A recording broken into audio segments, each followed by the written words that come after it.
जी देखें, हम chapter number 5 data management पर आते हैं।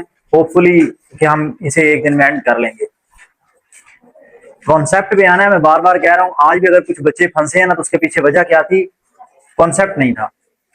ठीक है, ये बड़े बड़े जो थे, ये महा बैठे हुए, वो भी कॉन्सेप्ट पे पकड़े गए थे। वो लाइट ऑन कर लें आगे वाली।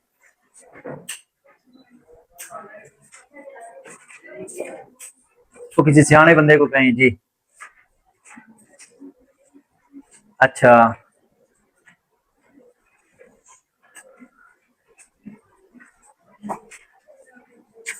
ये मार करें एमसीक्यू। ये तो वो 3 इडियट का साइन है, जिसके अंदर वो तारीफ नहीं करता बुक्स की, जब वो वापस आता है। Statistics is the collection of data and then organizing, presenting, analyzing, describing and drawing conclusion based on data. Statistics का मतलब ये है, ठीक है। अच्छा, उसके बाद आगे आते हैं, यानी कि हम डिफरेंट किस्म के डाटा को एनालाइज करते हैं। यहां से इंपोर्टेंट एमसीक्यूज हैं, केयरफुली इसको मार्क कर लेना।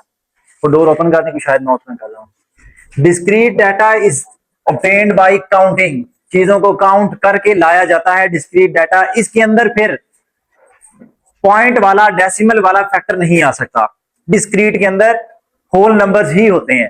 जैसा कि मैं कहूं क्लास के अंदर 41 स्टूडेंट्स हैं, तो मैं ये नहीं कहूंगा 41.5 40.5, ऐसा तो नहीं हो सकता।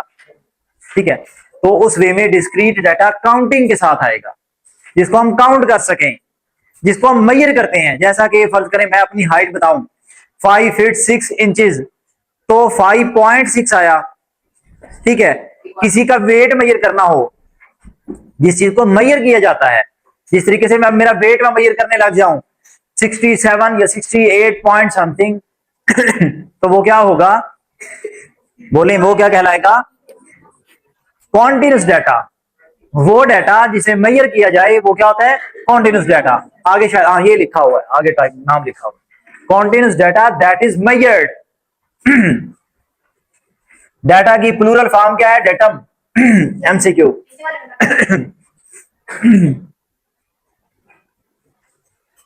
A collection of information in the form of facts figures is known as data। ये डाटा की डेफिनेशन है। डाटा की एक्चुअल में 2 टाइप्स हैं, one is discrete, second is continuous data. आगे उन्होंने कुछ एग्जांपल दी हुई हैं कि उससे रिलेटेड अब एमसीक्यू भी बनाए जा सकते हैं। कैसे?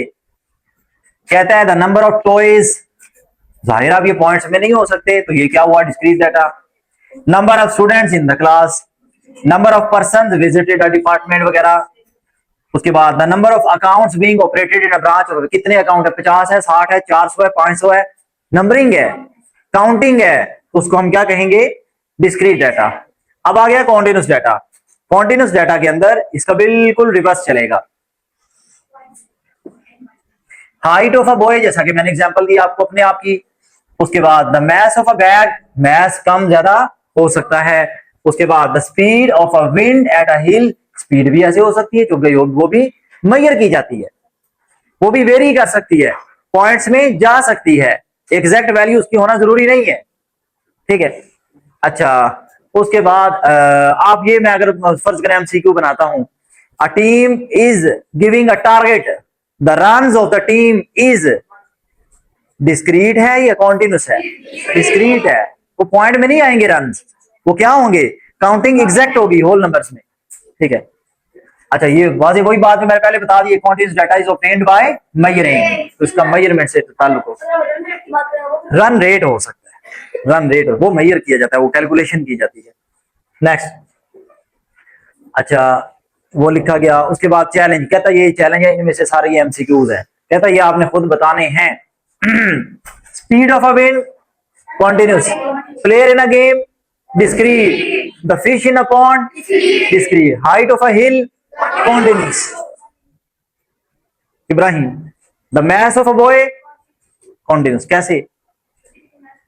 पॉइंट में जा सकता है, कॉन्फिडेंस के साथ बात करें जी। नेक्स्ट, आगे रिप्रेजेंटेशन ऑफ डाटा 2 वे में होता है, अनग्रुप्ड डाटा और ग्रुप्ड डाटा।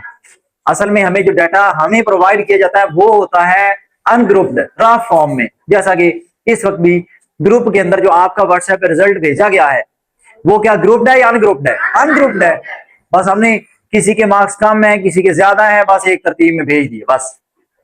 अगर हम उसका बाकायदा एक ऑर्डर लगाते हैं, असेंडिंग ऑर्डर, डिसेंडिंग ऑर्डर लगा के हाईएस्ट से लोएस्ट की तरफ आते हैं, अब मेरा इरादा आगे से ये तरतीब सेट कर दिया करें कि उसको असेंडिंग और डिसेंडिंग ऑर्डर दिया करें डेली बेसिस पे, ताकि पेरेंट्स को ये पता चल जाए कि हमारा बच्चा क्लास में या इतनी थोड़ी सी तादाद के अंदर बच्चे की पोजीशन क्या है, तो वहां भी इतनी बड़ी तादाद में कहां पे स्टे करेगा। यहाँ पे उनको पता चलता रहेगा डेली बेसिस पे बच्चा हमारा 41 में से 41 वाले नंबर पे आ गया, क्या टॉप किया नीचे से, ठीक है। तो वो सारी की सारी पोजीशंस वहां नजर आती रहेंगी डेली बेसिस पर। चले कल से हम भी ये क्या करेंगे, उसको एक ग्रुप डाटा बना के अरेंजमेंट लगा के भेजेंगे हाईएस्ट से लोएस्ट, तभी तरतीब बनेगी ना।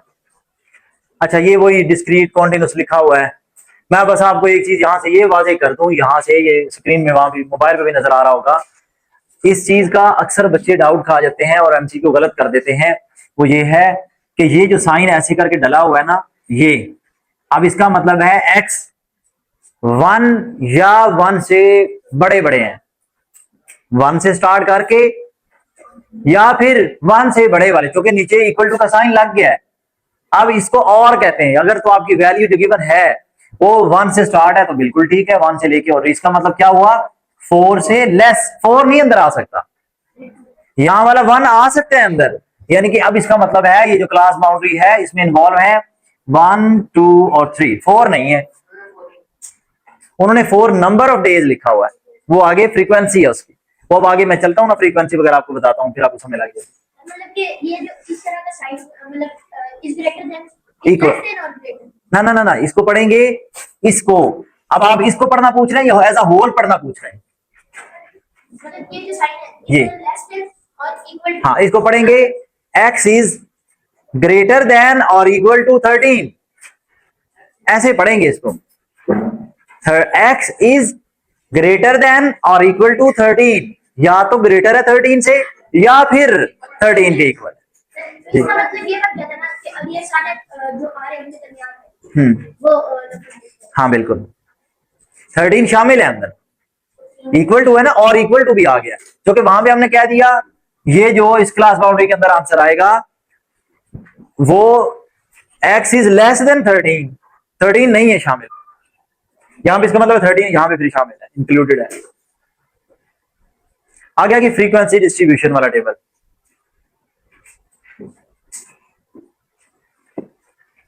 a distribution table that represents classes along with the Rizwan की वजह से मेरी जुबान भी तोतली हो गई है, किधर गया है, आधे वर्ड मेरे भी तोतले निकल जाते हैं। A distribution table that represents classes along with their respective class frequencies is called frequency distribution table। Number 1 तो आगे डेफिनेशन, नंबर 2 ये होती क्या है फ्रीक्वेंसी या डिस्ट्रीब्यूशन, फ्रीक्वेंसी डिस्ट्रीब्यूशन होती क्या है। मतलब मैं ये करूं, आज के दिन का अगर स्कोर की बात करें 60 से 70 तक नंबर लेने वाले बच्चे कौन कौन से हैं, कितने बच्चे हैं, खड़े हो जाएं। क्लास के अंदर 60 से 70 के दरमियान मार्क्स लेने वाले बच्चे खड़े हो जाएं। मैं खुद बोल के अब नाम लेके खड़े करूं, आपको जो पता है तो खड़े हो जाएं। 3 बच्चे जी, 70 से 80 के दरमियान मार्क्स लेने वाले बच्चे खड़े हो जाएं, बाकी बैठ जाएं, पिछले बैठ जाएं। कितने बच्चे हैं 10, कितने हैं अहमद, गिन रहे थे आप 12, 13, बैठ जाएं। अब आ गया 80 से लेके 90, यानी कि ये 71 गिनेंगे हम इसको 81 से लेके 90 तक कितने बच्चे हैं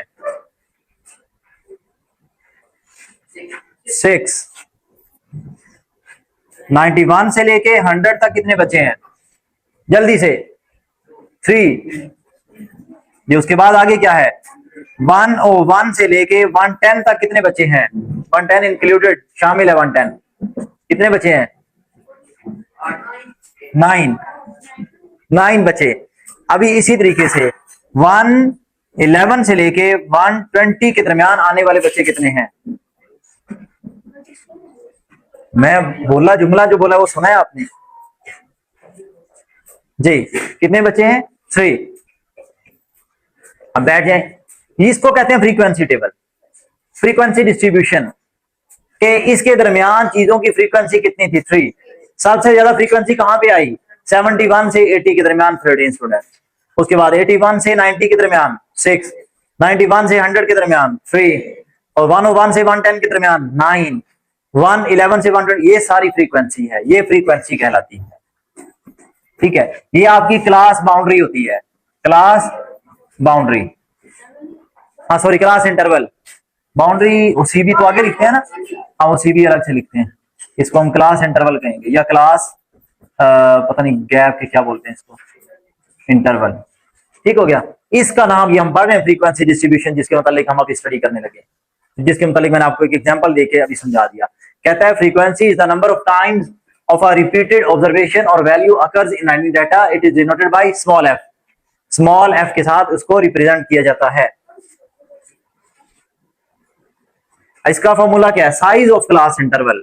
साइज ऑफ क्लास इंटरवल का फॉर्मूला क्या है, highest value minus smallest value या largest value minus smallest value divided by number of classes.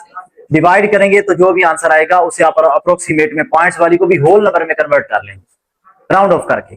ठीक है, हाँ जी बिल्कुल, ये मैंने बताया क्लास में। A tally is a mark made to count the number of values written against the class interval. Usually tally marks are grouped together as a bundle of 5. ये आपको मैंने वैसे tally mark बताया हुआ है, मैं फिर एक दफा आपको बता देता हूँ एज एन MCQ। 1 2 3 4 5 6 अलग से गिना जाएगा, फिर 6 है ये वही जो मैंने फ्रीक्वेंसी वाला नहीं ऐसे करके ड्रा किया था, 3 13 9 13 ऐसे करके जो भी लिखा था, ये फ्रीक्वेंसी नहीं जो बन रही थी, असल में ये वही है, लेकिन इसकी काउंटिंग जरा इस वे में लिखी जाएगी जैसे ये बार्स बनी हुई। Frequency is the number of times the value repeated in a certain class interval. ये वही जो डेफिनेशन आप पहले करके आ चुके हैं, फ्रीक्वेंसी की वही डेफिनेशन है। मिड पॉइंट निकालने का formula, lower limit plus upper limit, यानी कि जो क्लास बाउंड्री नहीं थी हमारे पास, जैसा कि मैंने क्या बनाई थी 60 से 70, 61 से 60 सॉरी 71 से 80, 81 से 90, 91 से 100, यहां तक फर्ज करते हैं। अब मिड पॉइंट निकालने का तरीका क्या है, मिड पॉइंट निकालने के लिए लोअर लिमिट और अपर लिमिट दोनों को प्लस कर दें। पेपर में ये MCQ भी आ चुके हैं, इस तरह देखे ना, एक क्लास इंटरवल दिखाकर, साइज क्लास का दिखाकर, कहता है इसमें लोअर बाउंड्री कौन सी है 71, अपर क्लास बाउंड्री कौन सी है 80। ये बस इतना सा कॉमन है, इन दोनों को प्लस करेंगे, जो भी वैल्यू आएगी उसको 2 से डिवाइड करेंगे, जैसा कि उन्होंने यहाँ पे किया हुआ है, हर दफा ही 2 से डिवाइड करेंगे। 2 से डिवाइड करेंगे lower limit plus upper limit करके, तो जो भी आंसर आएगा वो आपका क्या होगा, मिड पॉइंट। नहीं यहाँ पे नहीं आएगा, नहीं आएगा, आता भी है तो जैसे भी आता है आपको वही लिखना है, यहाँ पे चेंज नहीं कर सकते। आ सकता है कोई मसला नहीं, लेकिन हमने उसका नहीं कहा। मिड पॉइंट निकले हुए हैं सारे। क्लास बाउंड्री कैसे निकली, सीबी मैं फिर बता दूं, क्लास बाउंड्री मैं फिर क्लियर बता रहा हूं, समझा रहा हूं, फिलहाल मैं कॉन्सेप्ट, तो कल MCQ करते हुए जब टेस्ट होगा उस दौरान फिर मैं कंप्रोमाइज नहीं करूंगा, मैं पूछूंगा, ये नहीं कि आपने टिक लगाते तो बस आपका ठीक मान लिया जाएगा। इसमें से 0.5 कम मैं यकदम पूछूंगा, हाँ जी खड़े हो जाए आप बताएं क्लास बाउंड्री कैसे निकालते हैं, तो उस वक्त शफान फिर आपको आनी नहीं है, तो क्या आप अभी भी बड़े ऐसे जैसे सोफे पे बैठे हुए हैं, इधर आके चेयर पे बैठे अलर्ट होके जी। इसमें से 0.5 कम करें तो बना 25.5, इसमें से 0.5 ज्यादा करें तो बना 28.5। ये देख लें, ये बन गया। इसको हम कहते हैं उस क्लास की क्लास बाउंड्री CB। अब किसी भी क्लास की निकाली जा सकती है, इसकी निकालनी हो तो अब्दुल्ला आप लिखवाएंगे 37.5, 40.5। अब फर्ज करें एक वैल्यू है 90 से लेके 100, इसकी वैल्यू मुझे लिखवाएगा मोहम्मद 89.5, 100.5। ये केयरफुली याद रखना, यहां बच्चे मिस्टेक करते हैं, मैं ऐसे ही नहीं इसको बोल दिया, यहां से बच्चे मिस्टेक करते हैं, 100.5 को कुछ और ही बना लेते हैं, 101.5 का कुछ और, कुछ भी मतलब मिस्टेक होने के चांसेस यहां पे हाई हो जाते हैं।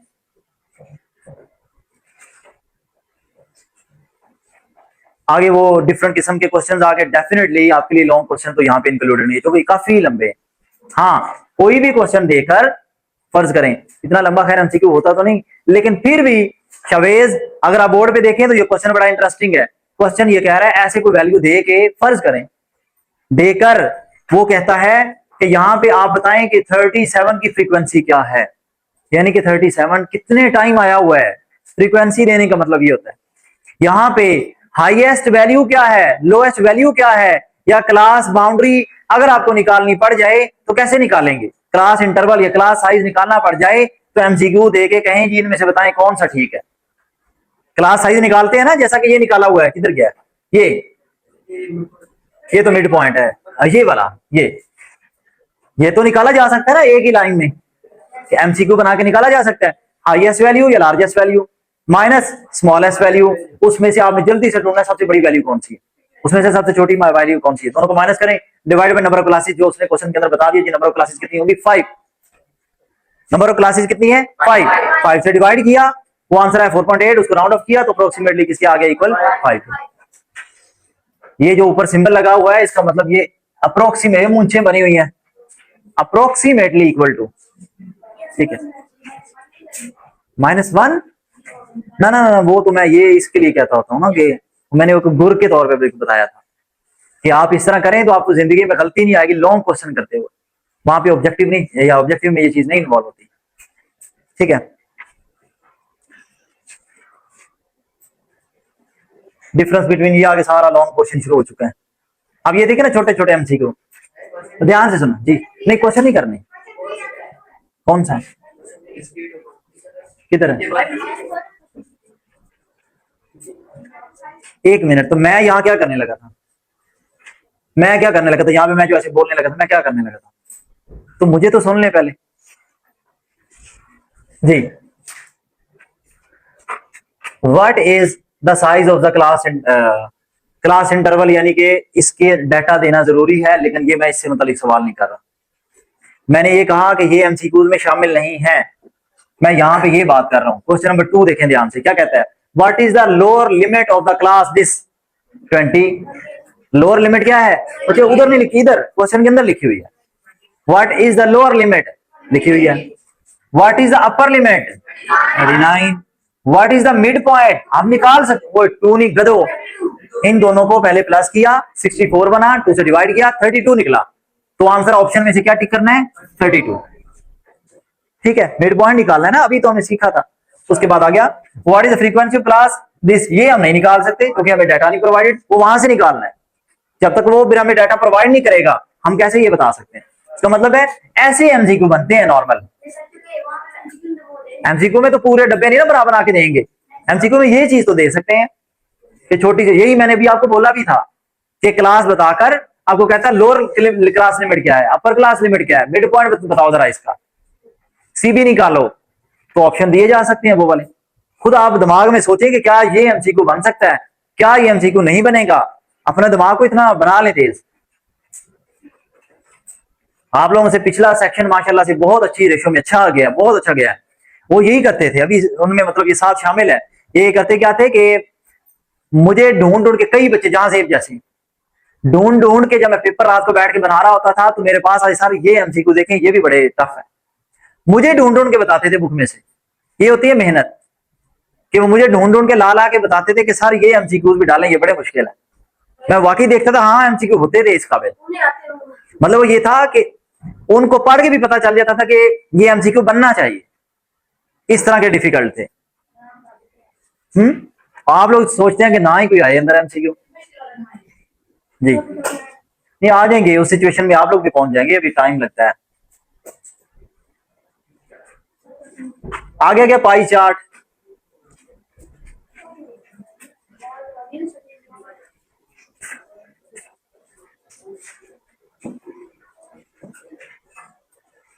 अच्छा सबसे पहले आया बार ग्राफ, बार ग्राफ की 2 टाइप्स होती हैं, ये एक एमसीक्यू हो गया,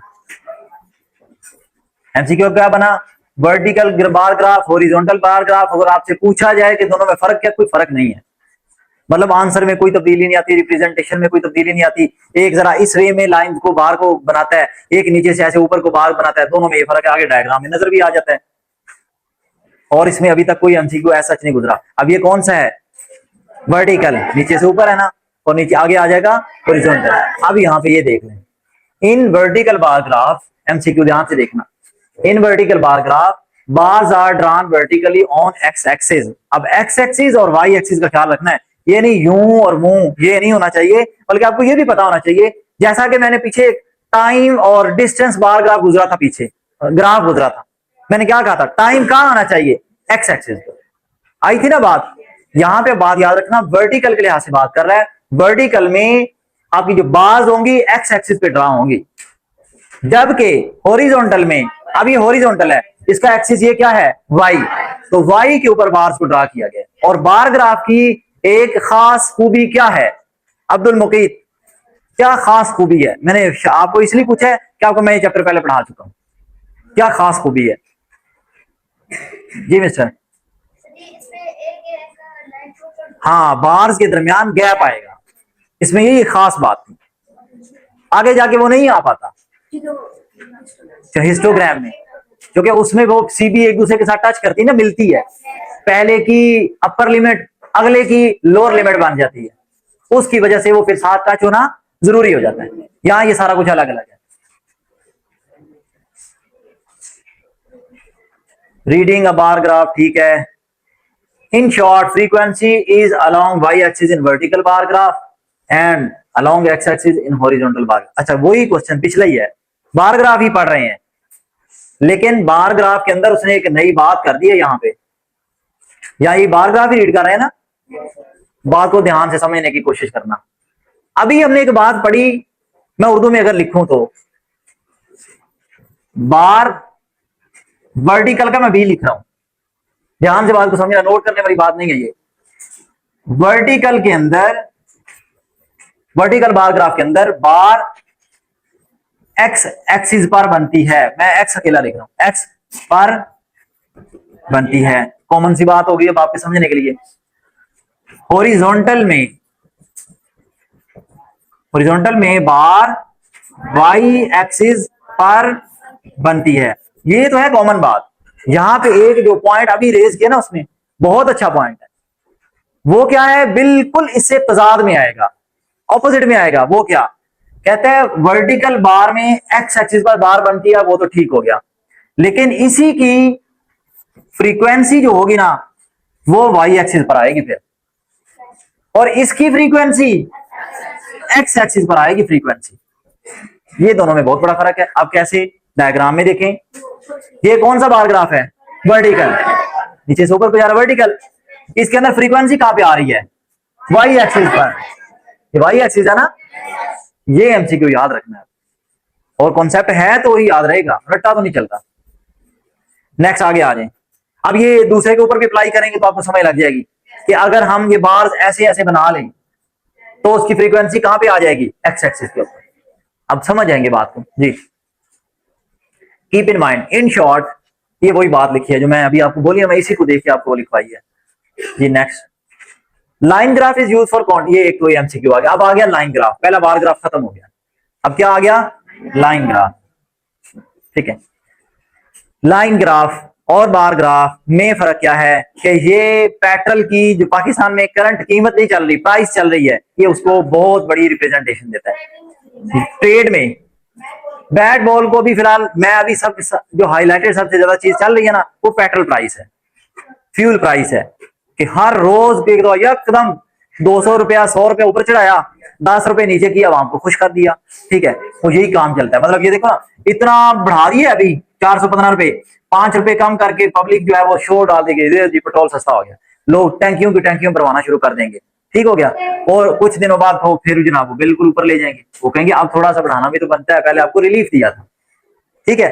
तो ये काम, अब इसको शो करने के लिए हमारे पास कोई और ग्राफ नहीं आ सकता, ये वो वैल्यू है जो टाइम के साथ साथ बार बार चेंज होती रहती है, ठीक है।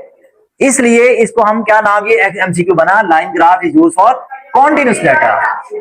कॉन्टिन्यूस डाटा मीन पॉइंट्स में डेसिमल में चला जाता है, वैल्यू बार बार तब्दील होती है, इसके अंदर लाइन ये लिखी हुई है, it is a type of graph that shows information which is changed over the period of time. असल ये इसका ये चीज है। A line graph is drawn by using several points which are connected by line segments. उसको line के टुकड़ों के साथ मिला मिला के आगे बनाया जाता है मुसलसल। Got it? Yes. अब आ गया क्या, पाई चार्ट। पाई चार्ट खैर आसान लगता है सबको, क्योंकि वो सर्कल के अंदर बनता है। सर्कल टोटल मैं इसमें से अगर रफली, अगर मैं चलो देख देख के कुछ को मार्क करवाऊंगा ना, कुछ अपने माइंड से रफली अगर मार्क करवाऊं, सबसे पहली बात, पाई चार्ट या पाई ग्राफ दो नाम आ गए, एक एमसीक्यू। दूसरा, इसका एंगल टोटल 360 डिग्री होता है। क्या होता है, एंगल टोटल 360 डिग्री होता है। तीसरा नाम इसका आ गया सर्कुलर ग्राफ। तीन नाम हो गए, पाई चार्ट, पाई ग्राफ और सर्कुलर ग्राफ।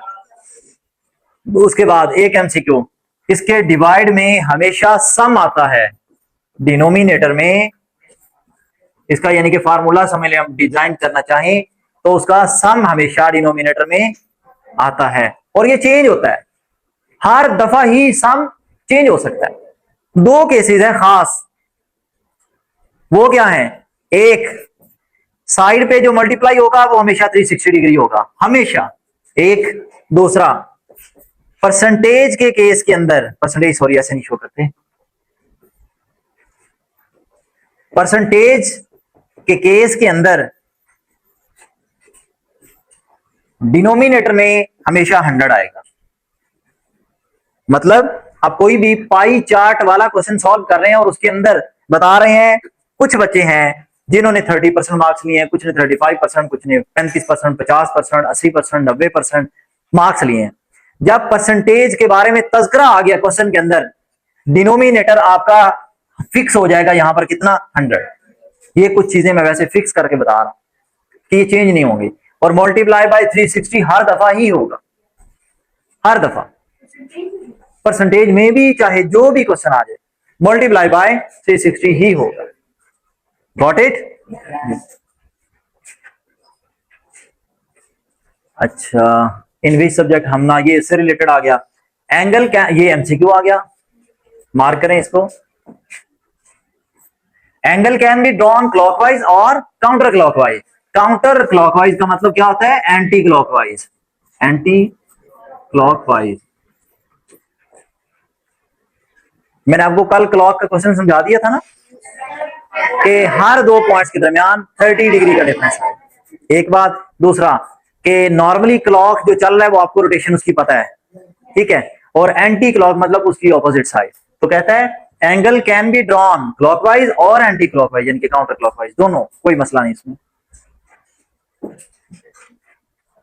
काउंटर मतलब होता है किसी चीज की ऑपोजिट में कोई काम करने वाला, ठीक है।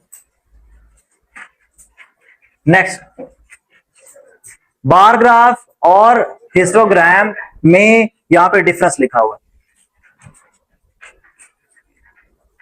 जी, साथ पढ़ के सुनाएं क्या लिखा हुआ है। Bar graph is drawn for category or creative data and gaps exist within the bar. दोबारा फिर रीड करें। Bar graph is drawn for categorical or creative data and gaps exist within the bars. गलत पढ़ रही हूँ, reading करके दूसरे किसी बच्चे को साथ साथ सुना के प्रैक्टिस किया करें। Bar graph is drawn for categorical और qualitative data and gaps exist within the bar. ये हमें पहले से पता है, ये बात हमें पहले से पता थी। Gaps exist with in bars, एक कहता है ये कैटेगोरिकल और क्वालिटेटिव डाटा, कहता है बड़ा वाज़ेह किस्म का डाटा होगा आपके पास, फिक्स करके बता दिया जाएगा। एप्पल इतने हैं, मैंगो इतने हैं, कोई दूसरा फ्रूट है वो इतना है, फिक्स करके बता दिया जाएगा। ये वो वैल्यू नहीं होगी जो that is changing over the period of time, ये वो नहीं होगा। ये एक फिक्स को डाटा आपको बता दिया जाएगा, उसको आपने ड्रा करना होगा बार ग्राफ के ऊपर। हिस्टोग्राम क्या है, इसमें और इसमें फर्क क्या है, और एमसीक्यूज कैसे बनेंगे। Histogram is drawn only for numerical data और क्वांटिटेटिव, क्वांटिटी मिकदार, यानी कि डिस्क्रीट एंड कॉन्टिन्यूस, कहता दोनों इसमें आ सकते हैं। डिस्क्रीट और कॉन्टिन्यूस दोनों इसके अंदर आ सकते हैं। जबकि बार ग्राफ के बारे में हमने एक चीज पढ़ी थी, क्या था, कि ये सिर्फ और सिर्फ डिस्क्रीट को डील करता है, पढ़ा था ना हमने। हिस्टोग्राम ऐसा नहीं है, हिस्टोग्राम क्या करता है, दोनों को डील करेगा। क्योंकि हिस्टोग्राम के वो क्वेश्चन याद है जो टफ पढ़ते थे, वो जब कॉन्टिन्यूस डाटा के ऊपर आते थे वो मुश्किल हो जाते थे। And there is no gaps within the bars, bars आगे कॉन्टिन्यू होती हैं। similar to bar, but is constructed for a frequency distribution. Histogram is a graph which consists of rectangular bars of equal width without any gaps. Histogram can be drawn for a continuous and discrete data. ठीक है, ये यानी कि histogram की example दे दी कि histogram इस वे में बनाया जाता है। ठीक है, ये साथ वाला डोर क्लोज करना, ये इसी के कुछ चेंज करने में पता है मुझे।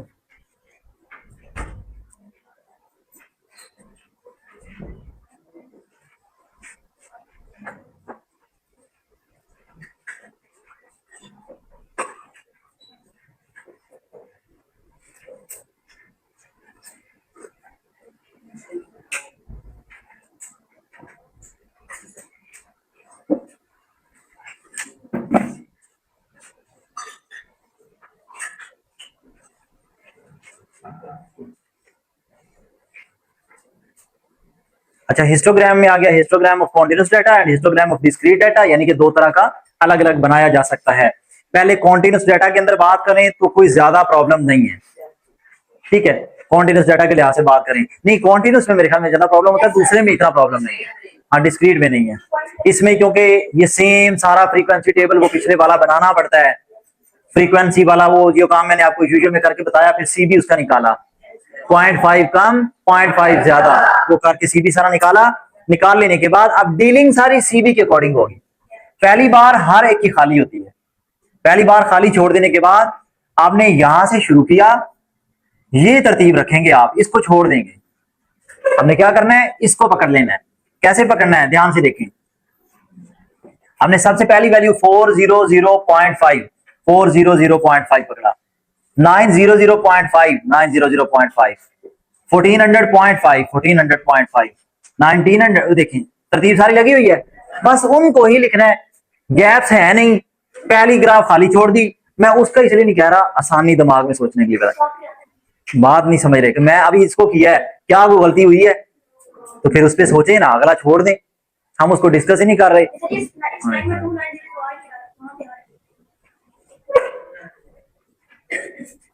ये आ रहा है, अच्छा एक्सट्रीम वाला, आखिरी वाला, अच्छा ठीक है, ये वाला कह रहे हो वो, यानी कि आखिरी वाली हाथ तो फिर आनी आनी क्या।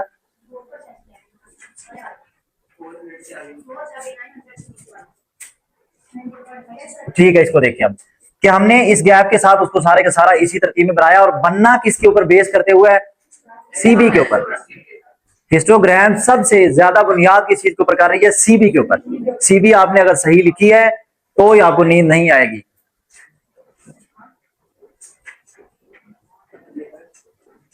Histogram of discrete data, discrete data के ऊपर आ जाए। डिस्क्रीट डाटा क्या होता है, जिसमें डेसिमल वगैरह नहीं होंगे, सिर्फ नंबरिंग आएगी। ये ज्यादा आसान हो जाएगा, इसमें से एग्जैक्ट वैल्यू दी गई होगी और उसी के मुताबिक आप ग्राफ बना देंगे। बस इसमें ये होगा कि गैप्स कोई नहीं है बीच में। अच्छा, उसके बाद आ गया तीनों में, कहता है कि इन तीनों में से जो भी आपने सेलेक्ट करना हो वो इसको आपने एक बार रीड कर लेना, जो कि सेम टू सेम हम पीछे सारा डिस्कस करके आ चुके हैं।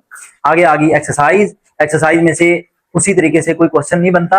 हाँ, क्वेश्चन में से छोटी सी वैल्यू उठा के ये पूछ लिया जाए कि ये जी अपर क्लास लिमिट कौन सी है, इसका सीबी बना के बताएं, इसका सीबी क्या बनेगा, या मिड पॉइंट इसका निकालें, वो क्या बनेगा, वो पहले हम डिस्कस कर चुके हैं सारा। अगर हम यहाँ इसकी बात करें तो वैल्यू क्या क्या होगी, फर्ज करें इसका वैल्यू पूछता है, वैल्यू क्या क्या होगी, तो क्या होगी 6 7 8 9 10।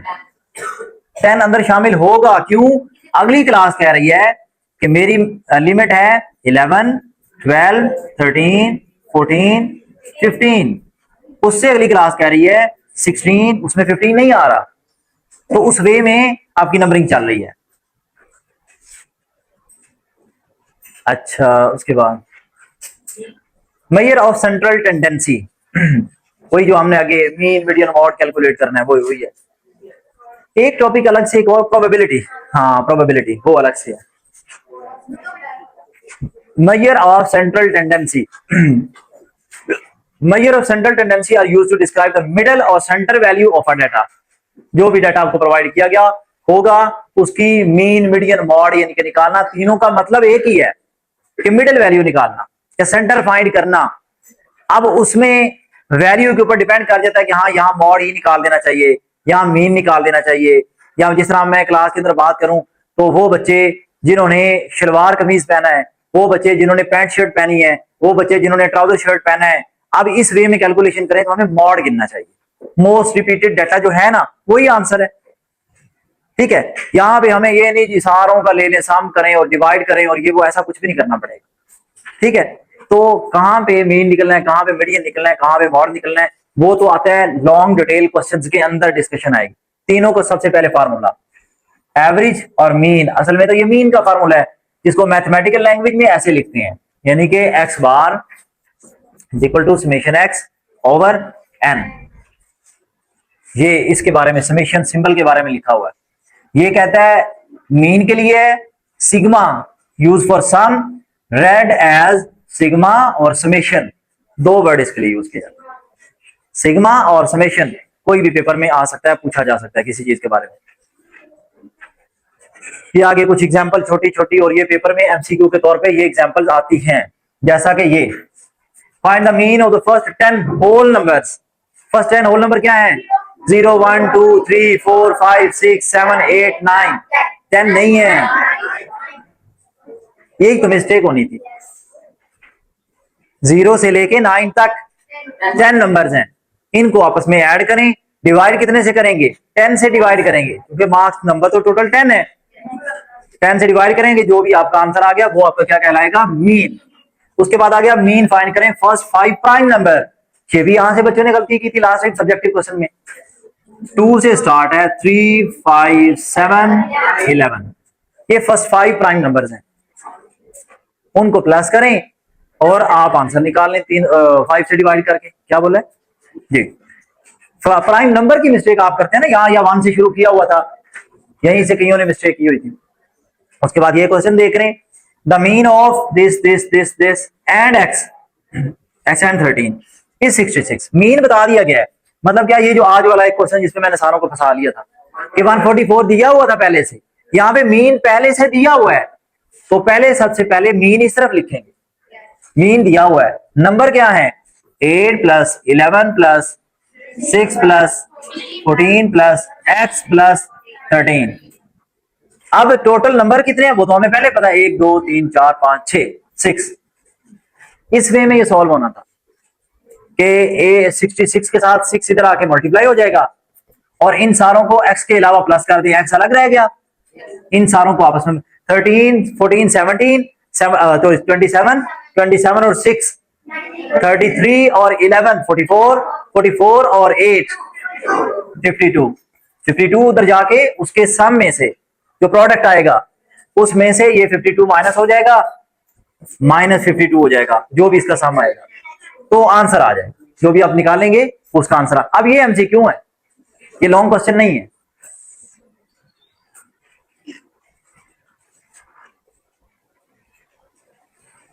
अब आगे आ गया मीडियन। मीडियन के लिए सबसे पहले तो निकालना आना चाहिए। मैंने मीन निकालना सिखा दिया है, अभी मैं आपको सिखा रहा हूं मीडियन। मीडियन आया ऑड और इवन नंबर दो के लिए आता है। सबसे पहले तो आता है नॉर्मल ऑड नंबर, आसान जो होता है वो क्या आता है? For odd numbers. Odd numbers के लिए क्या करते हैं? सबसे पहले असेंडिंग या डिसेंडिंग कोई एक ऑर्डर लगा लें। ऑड नंबर मेरे कहने का मतलब क्या था कि ये टोटल नंबर 1 2 3 4 5 6 7, अब 7 मैंने बोला है ना, 7 जो है वो ऑड है। ये टोटल नंबर 15 है तो भी ऑड है। अब ये टोटल नंबर 9 है तो भी ऑड है, लेकिन अगर ये नंबर टोटल निकले 8 तो ये इवन हो गया। इवन का फार्मूला अलग है। फिलहाल अकरम मैं ये बात कर रहा हूं कि अगर ये निकला है टोटल ऑड, नंबरों की तादाद कितनी है? ऑड। ये नहीं कि ये सारे ऑड है, इनमें तो ये इवन भी है, ये भी इवन है, ये नहीं, बल्कि इनकी काउंटिंग कितनी है, इनकी तादाद कितनी है, वो अगर हुई ऑड तो हमारे लिए डिसेंडिंग या असेंडिंग ऑर्डर लगा लेने के बाद आसान हो जाएगा काम, आसान हो जाएगा ना। अब वो जो आसानी पैदा हो चुकी है उसके मुताबिक फैसला होगा। वो आसानी पैदा हो गई, हमने तरतीब लगा ली, तरतीब लगा लेने के बाद जो सेंटर में नंबर आएगा वो आपका आंसर होगा। वो क्या होगा? मीडियन। क्यों हंस रहे हैं? चलो आप खड़े हो जाएं, मुझे क्वेश्चन अगला आपने समझाना है जी। मीडियन ऑफ इवन नंबर हमें कैसे निकालना होता है? तरतीब में फर्ज करते हैं वैल्यूज, जाहिर है ना। इवन मेरे कहने का मतलब ये था के वैल्यूज हैं 14, 17, 18, 20, ये 4 वैल्यूज हैं। क्या करूंगा मैं?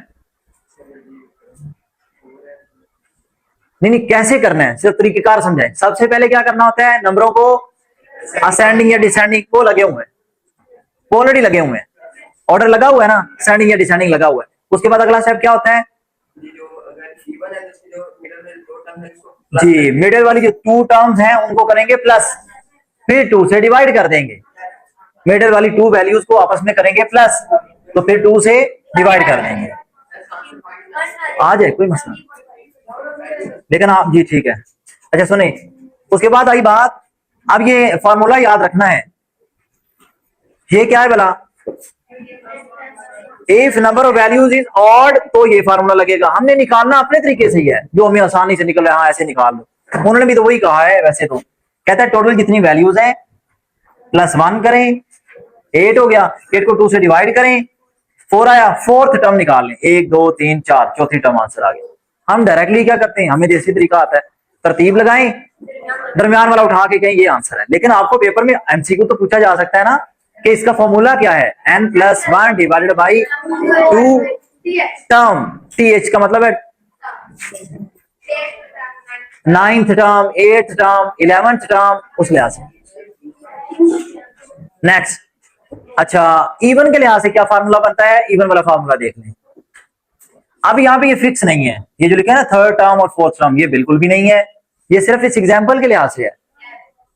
इसका फार्मूला फिक्स नहीं है, इसका फार्मूला बस यही है कि आप पहले तरतीब लगाएं, तरतीब लगा लेने के बाद, मेरी तरफ सुन ले, मैं यहां बोल रहा हूं, तरतीब लगा लेने के बाद मिडिल वाले जो 2 नंबर्स निकलेंगे उन दोनों को आपस में प्लस करेंगे। मैं इधर बोल रहा हूं, सेंटर वाली 2 वैल्यूज को प्लस करके 2 से डिवाइड कर, डिवाइडेड बाई 2 करेंगे, ठीक है। अब ये मैं थोड़ा सा इस पे डिस्कस करता हूं। जी बोले, क्या हुआ है, लड़े हैं तीनों के? इसके सभी आया है, एक 30 में से 1, इसके 8 और इसके 12। तो इसी वजह से मुझे पता चला, मैं सुबह इसलिए आपको वार्निंग दे दी थी कि मुझे तो काम चाहिए। मेरे 28 इसके 27। आज यहां से जी। अच्छा ये स्किल प्रैक्टिस के ऊपर आते हैं हम। Find the median of the following, median निकाल लें। अब ये एमसीक्यूज हैं सारे, ये बने बनाए एमसीक्यूज आपको मिल रहे हैं, क्या आपने ये सारे प्रैक्टिस करने हैं, ठीक है ना।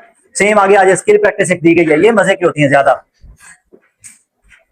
कहता है मीन भी फाइंड करें, मीडियन भी फाइंड करें इन क्वेश्चंस का। First 10 even number, first 10 even numbers का मतलब क्या है, 2 4 6 8 10।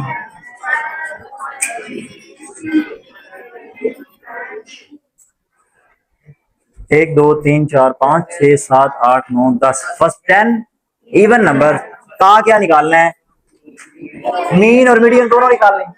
मैं एक निकालूं ना, वैसे मतलब आसानी से आप निकाल सकते हैं। मीन क्या करेंगे, प्लस करके 10 से डिवाइड कर देंगे। मीडियन के लिए क्या करेंगे, सेंट्रल 4 इधर गई, 4 इधर गई, इन दोनों को प्लस करें, बना 22, 11 आंसर आ गया, ठीक है, आसान है, मुश्किल चीज नहीं है। और number between 50 and between 50 and 71 है, 70 है। ये बात याद रखना, आधे यहां से मिस्टेक कर देते हैं कि डाटा यहां से लिखना क्या था और क्या नहीं लिखना था। ध्यान से सुनना, हमने करना क्या है, 51 और नंबर्स हैं, 53 55, चलते चलते चलते लास्ट नंबर आएगा 69। ये गलती नहीं करनी, ना 70 की ना जाएगा, ना ही 50 की ना जाएगा, बिटवीन का मतलब ये होता है। हाँ ये बात भी ठीक है, लेकिन कई ज्यादा ज़हीन बैठे होते हैं, वो कहते हैं जी चूंकि सर उन दोनों का नाम लिया हुआ तो हम वो क्यों छोड़ दे दोनों। जी ये लास्ट इसका मैंने क्वेश्चन ठीक किया था, इस बार के गलत था, लेकिन मैंने कहा ठीक है, क्या गलत हो गया था जी। नेक्स्ट, मल्टीपल्स ऑफ 15 बिलो 100, 15 का टेबल, मल्टीपल्स ऑफ 15 यानी कि 15 30 45 60 75 90, बस समझ लगी बात की। अब उसके मुताबिक फिर वही मीन और मीडियन निकाल, रियान पेपर में ये भी सही किया था कि जिसने मैंने 34 से काटा था वो भी मैं कर रहा था कंप्रोमाइज क्योंकि फर्स्ट टाइम था ना, अब अगली दफा करके देखना। इसमें ठीक, एक मिनट बोलो। 30 स्टार्ट नहीं है नहीं 15 से करेंगे, देखे ना, मल्टीपल्स ऑफ 15 का मतलब है 15 को 1 से लेके आगे करते जाए। 1 से मल्टीप्लाई, 2 से मल्टीप्लाई, 3 से, 4 से, 5 से, 6 से, 7 आगे चला जाएगा, 15 6 90 ना, यहां तक आ जाएगा। अब मल्टीपल्स ऑफ 15 यही होंगे, 15 30 45 60 75 90, बिलो 100 अगर हम बात करें। समझ लग रही बात की जी। अब आ गया मॉड। मॉड तो बात होनी गई। मीडियन, हाँ मीडियन। मॉड आसान है, मोस्ट रिपीटेड डाटा, ठीक है, मोस्ट रिपीटेड डाटा उसको हम कहेंगे। यानी कि इसमें भी असेंडिंग डिसेंडिंग कोई मैटर नहीं करता, सिंपल कैलकुलेशन डिपेंड करती है। हाँ, एक ही क्वेश्चन के अंदर नो मॉड भी हो सकता है, मॉड है ही नहीं, ये नहीं कहेंगे जीरो मॉड है ही नहीं क्योंकि तो इसलिए जीरो मॉड, गलत। मेरी बात सुन ले, मैं बोल रहा हूं तो सुन ले। जीरो मॉड लिखा टोटली गलत। जैसा कि आप लोग ये गलती करते होते हैं जब किसी क्वेश्चन में आंसर आता है ना एम्प्टी सेट, आप कहते हैं ले जी एम्प्टी आ गया, ये एम्प्टी नहीं है, ये सिंगलटन सेट है। मैं अभी बोल रहा हूं तो मेरी वर्डिंग पे गौर कर ले, मैंने बोल दिया कुछ तो मैंने बोल दिया, मैंने कल पेपर में दे देना। सिंगलटन सेट होता है जिसमें कोई एक एलिमेंट भी आ जाए, इवन किसी एक सेट के अंदर कॉमा डाल दिया है, सिंगलटन सेट एक है, सिंगल सेट मतलब सिंगलटन एक एलिमेंट रखने वाला सेट। अंडरस्टैंड? दोबारा फिर अगली बात सुन ली, मेरे सारा रह जाएगा जो मैंने बताना है। नो मॉड मैंने बताया, फर्ज करें क्वेश्चन आया उसमें कोई एक भी ऐसा नंबर नहीं है, मैं फर्ज शुरू करता हूं, मैं बनाता हूं 2 3 5 7 11 1, ये क्वेश्चन है, कहते हैं find the mode, there is no mode. आप लिखेंगे बाकायदा there is no mode in this data, आगे लिखें ना लिखें वो कोई नहीं इतना मैटर करता, नो मॉड जरूरी है। एक तो बात होगी। दूसरी बात, अब किसी भी क्वेश्चन में मोर देन वन मॉड हो सकते हैं, मतलब आपके आप उर्फिया में ये बोल लेना अगर हाँ इस क्वेश्चन के दो आंसर हैं, गलत है बात, आंसर दो नहीं होते, आंसर एक ही होता है, सोल्यूशन मोर देन वन हो सकते हैं, ठीक है। जैसा कि इसके मॉड कितने हैं 3 3 3, सबसे ज्यादा दफा रिपीट कौन हुआ है 3। अब बात सुन लें दोबारा, फिर अगले पे आते हैं। मैं कुछ सॉल्व कर दूं क्योंकि एक गलती मुझे पता है जो हमें करनी है वो मैं बताने लगा हूं, जो आप करेंगे एमसीक्यू में भी आप करेंगे वो। यहां पे रिपीटेड कौन है ही नहीं, क्या लिखेंगे नो मॉड। इस पे आ जाएं 3 6 8 8 लग रहा है, एक मिनट आप बोलना नहीं, जो बोल रहे हैं मैं फिर चुप करवाऊं। 1 2 1 2, ये भी 1 2, और तो कोई नहीं, ये 3 वैल्यूज 2 2 2 दफा आ रही हैं। अगर इनमें से कोई, मैं ये बात ध्यान से सुनना, कोई एक वैल्यू भी 3 दफा आ जाती तो वही एक ही मॉड होना था। कोई एक वैल्यू इन तीनों में से, यानी कि हमारे फैसले वाली वैल्यूज हैं 6 8 और 18, 3 वैल्यूज हैं, तीनों में डाउट बन गया, तीनों ही 2 2 दफा आ रही हैं, तो हम इनको कहेंगे there are 6 8 and 18 modes in this data. इस क्वेश्चन के अंदर 3 मॉड है, 6 भी है 8 भी है और 18 भी है। लेकिन मैंने बोला अगर इसी क्वेश्चन में ये सारे तो 2 2 दफा आ रहे हैं, कोई एक नंबर 3 दफा आ जाता, मतलब इन्हीं में से 6 फर्ज करते हैं, यहां शुरू में भी एक 6 है, तो अब मॉड ये नहीं सारे होने थे, सिर्फ 6 होना था क्योंकि वो ज्यादा दफा आ गया। समझ लगी बात की?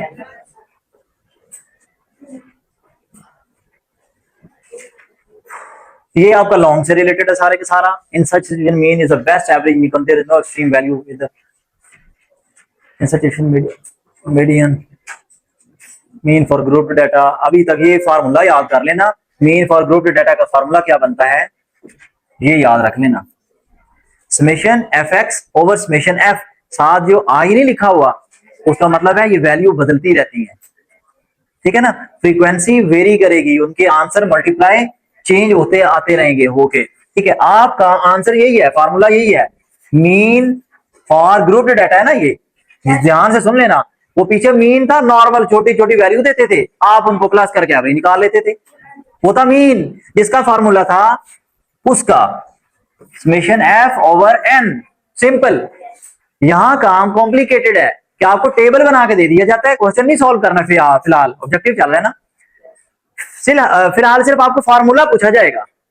आपको क्या करेंगे, वो प्रोवाइड करके कोई मतलब सिंपल सॉरी क्वेश्चन यही पूछेंगे, मीन फॉर ग्रुप डाटा का फार्मूला क्या है। तो उस वे में आप क्या करेंगे, मीन का फार्मूला क्या बना, summation F X over summation F. ये पूरा फिर क्वेश्चन में हमें निकालना पड़ता होता है। लगाएं ना लगाएं, आपके उधर पेपर में लगी हुई आए ना आए, कोई पाबंदी नहीं होगी। समझ लगी बात थी कि वो वैल्यू इन्फिनिटी तक जा सकती है, ठीक है, वो आगे अनलिमिटेड वैल्यू हो जाती है।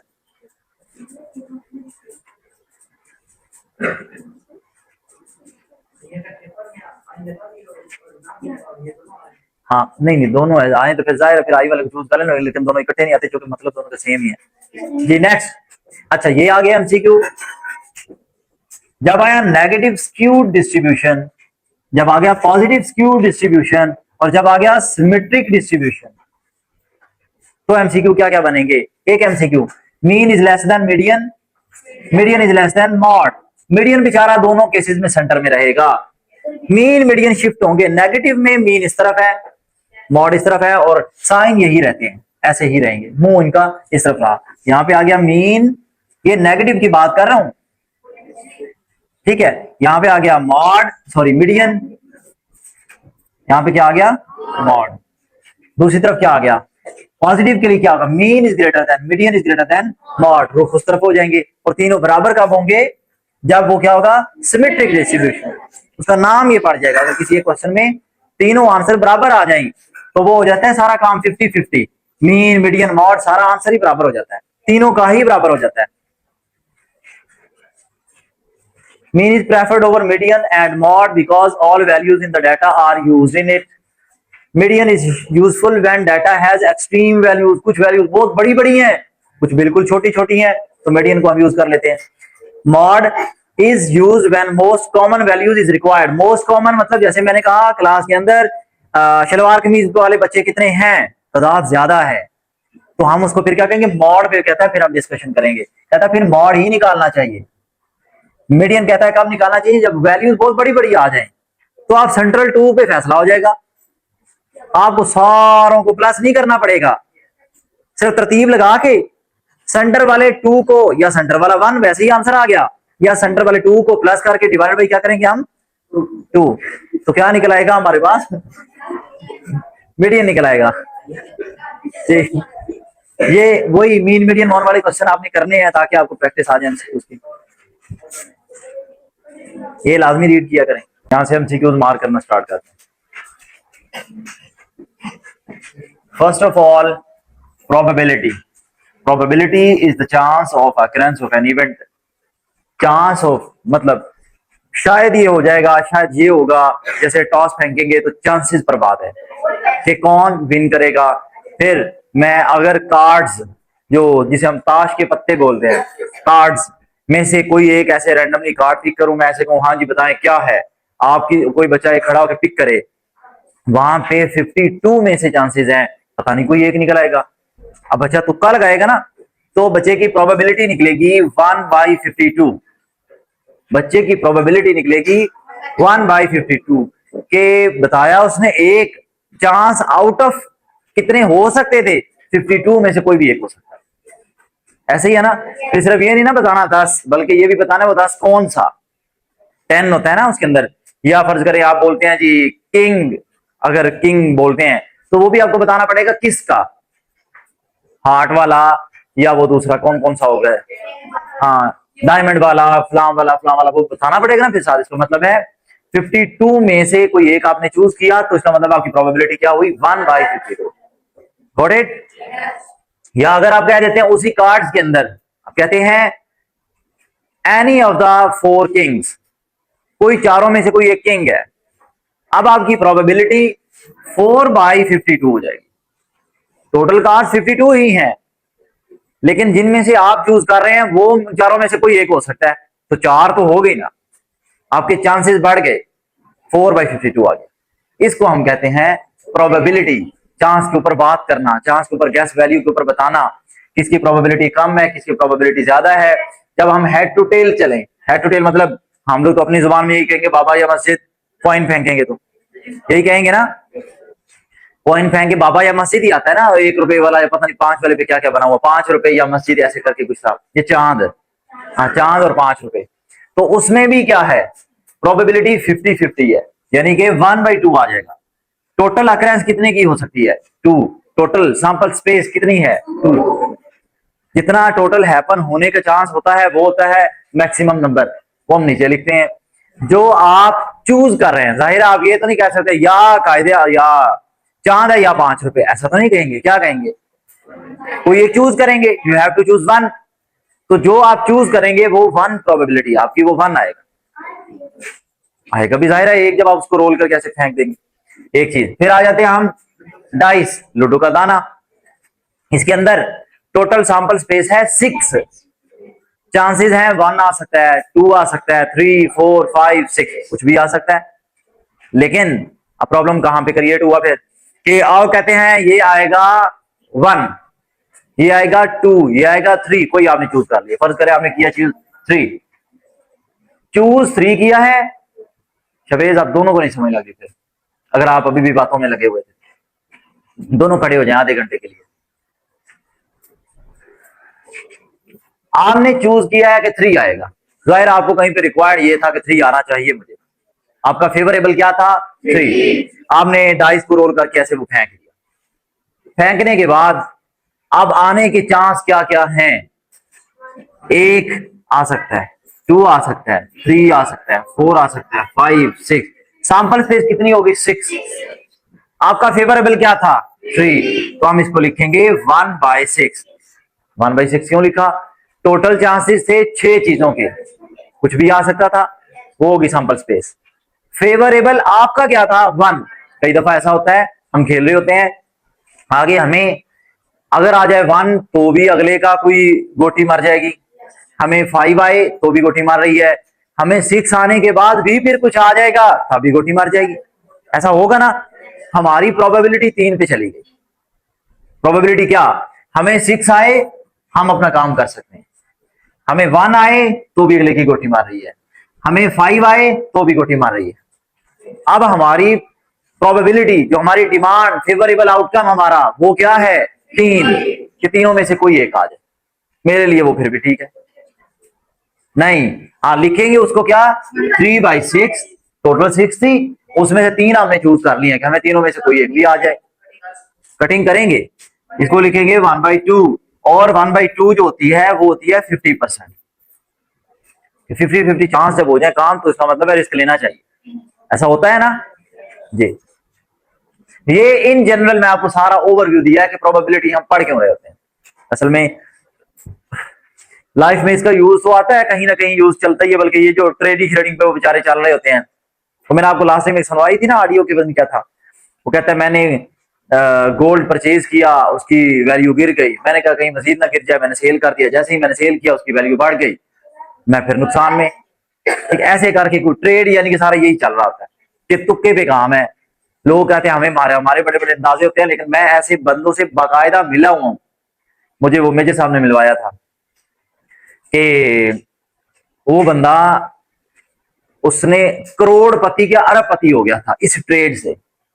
लेकिन वो चीज जाहिर है एक लत लग जाती है जैसे एक बंदा कहे मैं आज से सिगरेट शुरू कर रहा हूं, मैं जनाब चर्स भी पीऊंगा, मैं ये भी करूंगा, मैं वो भी करूंगा, मैं करके सिर्फ 25 दिन तक मैं करूंगा, उसके बाद मैं छोड़ दूंगा, फिर छूटेगी नहीं आपकी मर्जी से, फिर आप उसके पक्के शिकंजे में आ चुके हैं, फिर आप मौत तक जाएंगे, मर गई वो आपको छोड़ेगी।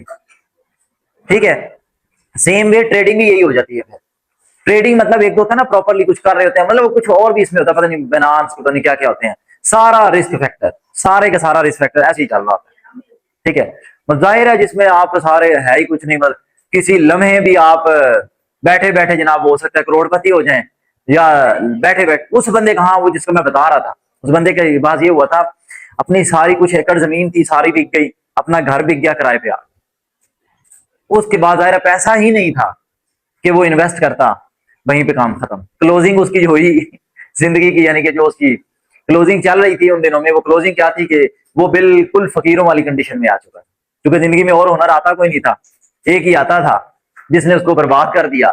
ऐसा हुनर वैसे भी ये हुनर नहीं है, ये इस्लाम इसको डिसलाइक करता है कि जिसके अंदर एक होती है चीज जिसमें आप अपनी मेहनत कर कर करके ग्रो अप करते जाते हैं। ठीक है, इसमें क्या है कि आप बैठे बैठे जनाब कंगाल हो जाएं, बैठे बैठे ही बगैर एफर्ट के आप अमीर हो जाएं। ठीक है, तो उस वजह से अब वो प्रोबेबिलिटी पे चल रहा था सारा, चांस भी है। देखो ऐसे जैसे लूडो का दाना फेंक रहे हैं, हमें चाहिए सिर्फ, मतलब फर्ज करें 2 चाहिए, तो छोटी से तो कोई भी नहीं कह सकता। आप हो सकता है, जैसा कि मैं आपको बताया ना, एक दफा हमें चाहिए था खेलते हुए 1 चाहिए था, वो 1 लाने 25 मिनट तक फेंकते रहे, 25 मिनट तक 1 नहीं आया था, पूरे 25 मिनट। फिर एट द एंड हमने जो 2 एंड पे रह गए थे ना, उनको कह दिया कि बस अब दोनों पे बराबर पे हो गया, बस टाई करना पड़ा। 25 मिनट तक दोनों में से किसी एक को भी 1 नहीं आया, बस 6 हार है, कभी कुछ हार है, क्योंकि लास्ट लास्ट एक एक ही पड़ा हुआ था जो एंड पे नहीं होते घर के पास, बस वही पड़े हुए थे, तो वो उनका वेस्ट। तो ये प्रोबेबिलिटी सारी यही है, 50-50 पे काम होता है सारा। ठीक है, अच्छा ये पहली डेफिनेशन मार्क कर ली। उसके बाद the word probability is drive from the Latin word probability बल्किटास, इट मीन प्रोबेबिलिटी। अब उसका वर्ड वो होना है नंबर ऑफ चांसेस वगैरह, ये वो जो वर्ड निकलेगा।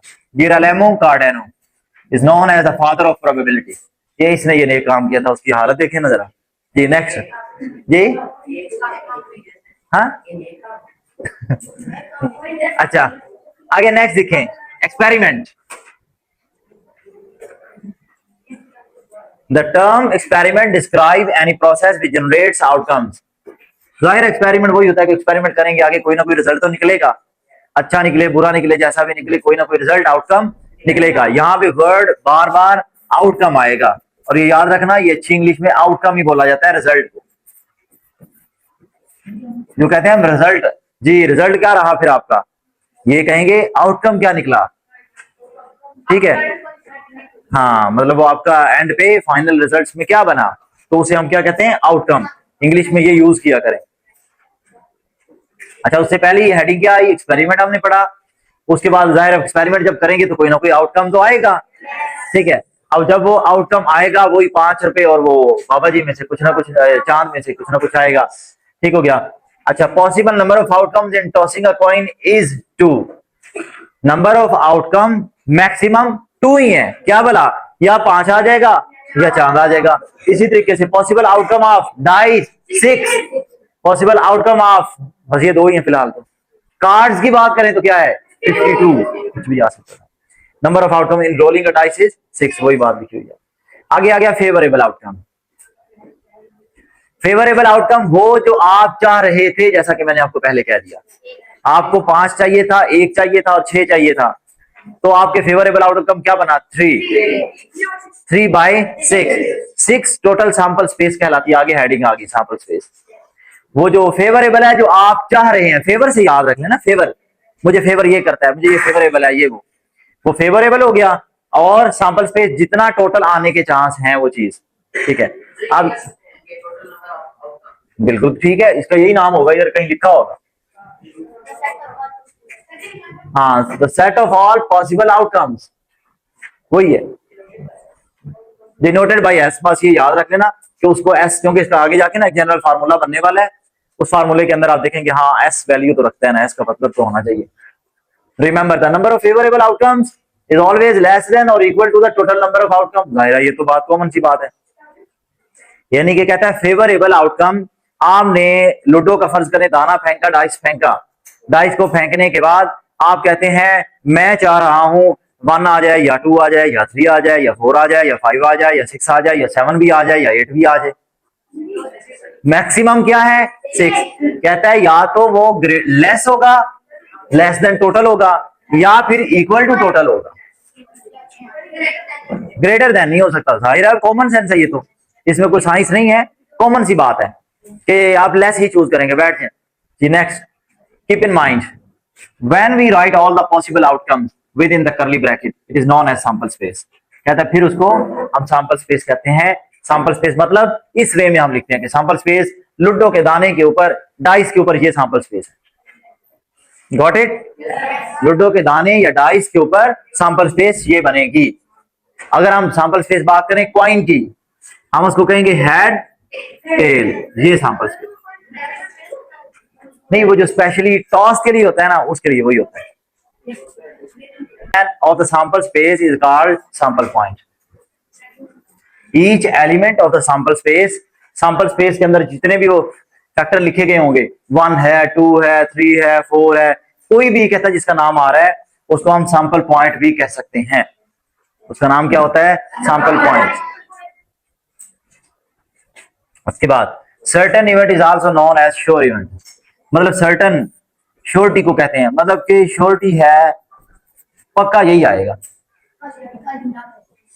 हाँ, जैसा कि हम कह सकते हैं जी कल जुमेरात है, श्योर इवेंट है, 7 में से 1 चूज किया, वो कल पक्का है, वही है। ठीक है, लूडो के दाने के ऊपर आप चूज कर लें, कोई एक दाना आएगा, मतलब कोई एक आएगा, तो कोई एक तो आना ही आना है। 6/6 है, तो उसको हम फिर क्या कहते हैं? सर्टेन, ये श्योर इवेंट है। ठीक है, ये इवेंट के बारे में आ गई। उसके बाद बात ये आगे उन्होंने वही बात करके दिखाई हुई है कि आप कोई जो भी चूज करते हैं, वो मैं आपको पहले जनरल में बात बता चुका हूं।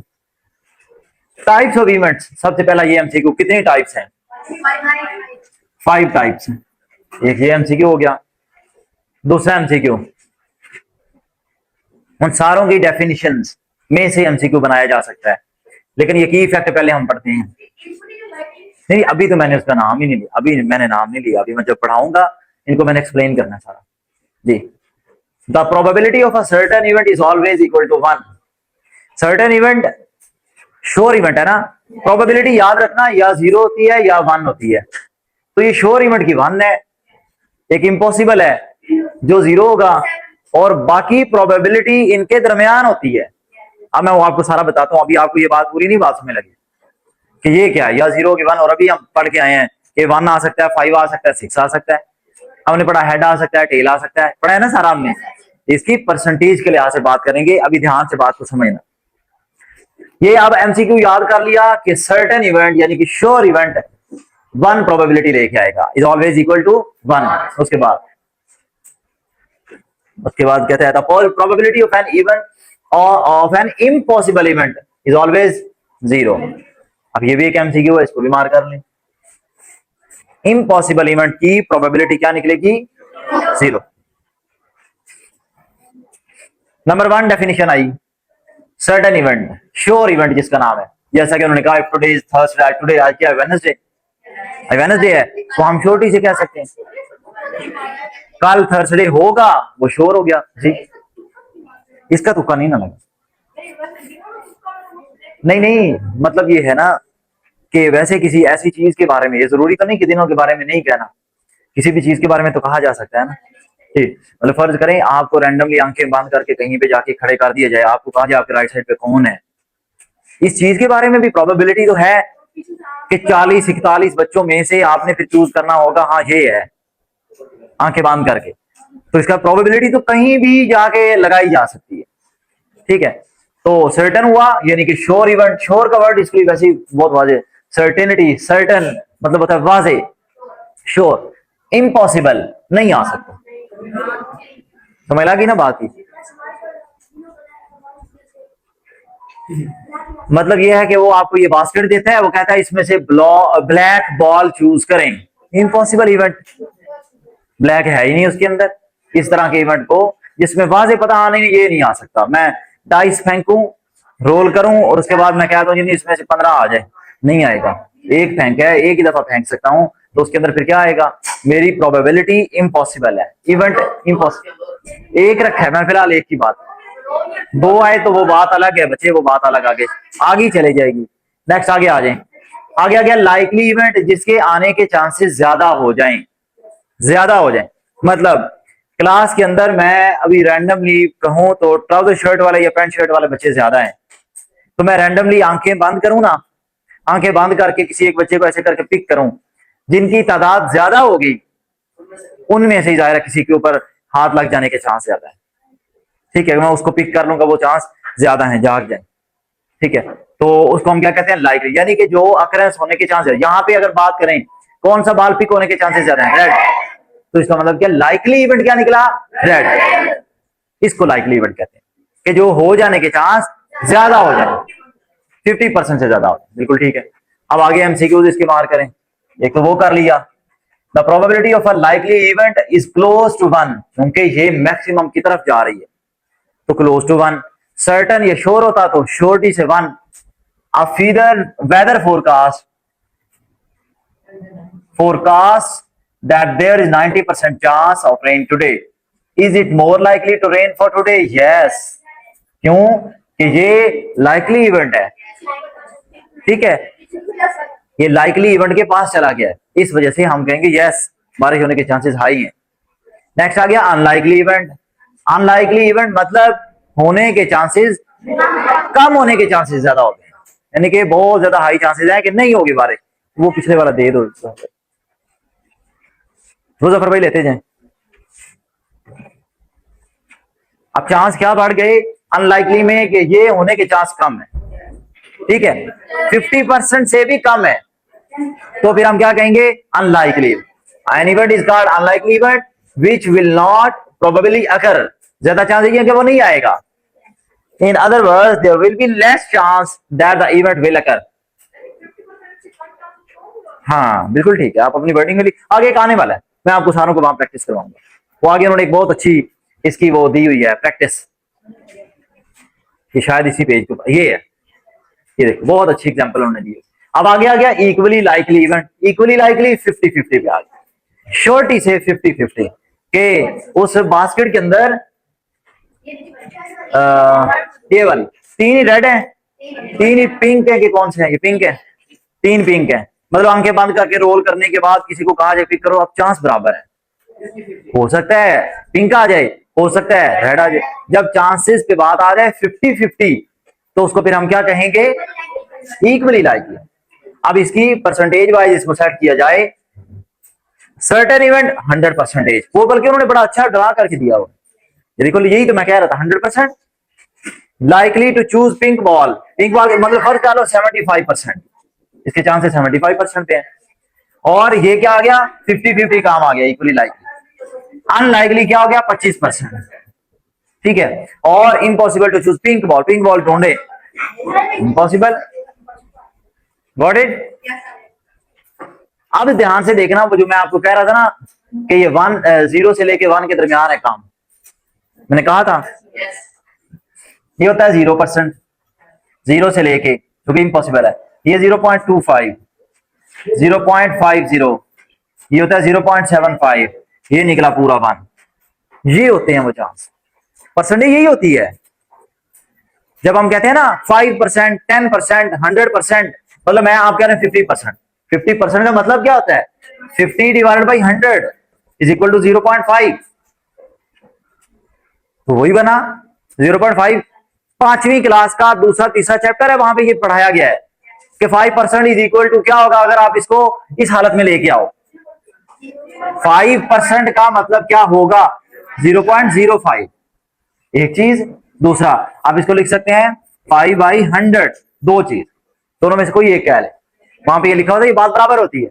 परसेंट का वर्ड मतलब ये है, परसेंट, हर 100 में से क्या चांस है जी,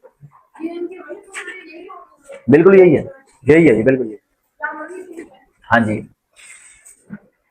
इक्वली लाइकली हो गया 50% वाला। यहां पे आ जाए, ब्रेन टीजर आ गया, in tossing a 5 rupee coin are the event equally likely, yes equally likely है, 50-50 पे चांस है कि 5 रुपए आ सकते हैं या फिर चांद आ सकता है, ऐसे ही है ना जी। गार्डन जरूर है, क्योंकि हमारे घर से लस्सी की बोतल भर के लाऊंगी जी। अब आ गया कंप्यूटेशन ऑफ प्रोबेबिलिटी, मतलब काउंट करके बताएं। अब प्रैक्टिकली उनको क्वेश्चन के ऊपर इंप्लीमेंट करें और वहां से कर करके सॉल्व करके बताएं प्रोबेबिलिटी, ठीक है। कंप्यूट करना मतलब होता है उसको सॉल्व करना, उसको फैक्टर्स के ऊपर जिस तरह जो भी आपको वैल्यू मिले उसके ऊपर प्रैक्टिकली सॉल्व करके दिखाएं जी। सबसे पहले ये रिमेंबर वाला box, the probability of an event is always between 0 and 1, ये तो बात हम पहले पढ़ चुके हैं। 0 एंड 1 मैंने भी आपको बताया। 0 एंड 1 इंक्लूसिव, दोनों शामिल है। इंक्लूसिव वर्ड का मतलब क्या, दोनों शामिल हैं। आजकल तो इंक्लूसिव बड़ा वर्ड शामिल है कि एक चीज लें, इंक्लूसिव टैक्स, यानी कहते हैं टैक्स इसमें शामिल है, इन्वॉल्व। फूड पांडा पे आजकल ऑर्डर करें ना, ये पिछले दिनों से शामिल हो गया अंदर। मतलब 200-400 रुपए की चीज मंगवाई है, 200 रुपए साथ गवर्नमेंट ने कहा कि मेरा भी टैक्स है, लग जाता है टैक्स। वो इंक्लूसिव डाल के फिर मतलब जब एंड पे फाइनल बिल देखता है और चीज देखता है, बंदा कहता नहीं मैंने मंगवानी नहीं, वो साथ इंक्लूसिव वैल्यू एडेड टैक्स अंदर डाल दिया। एक शवारमा मंगाया किसी ने, वो फर्ज करें 250 का है, ठीक है, और साथ ही 100-150 रुपया गवर्नमेंट ने कहा दिया मेरे हिस्से में डाल दो जी। बस हर चीज पे ऐसे ही होता है, value added tax ji.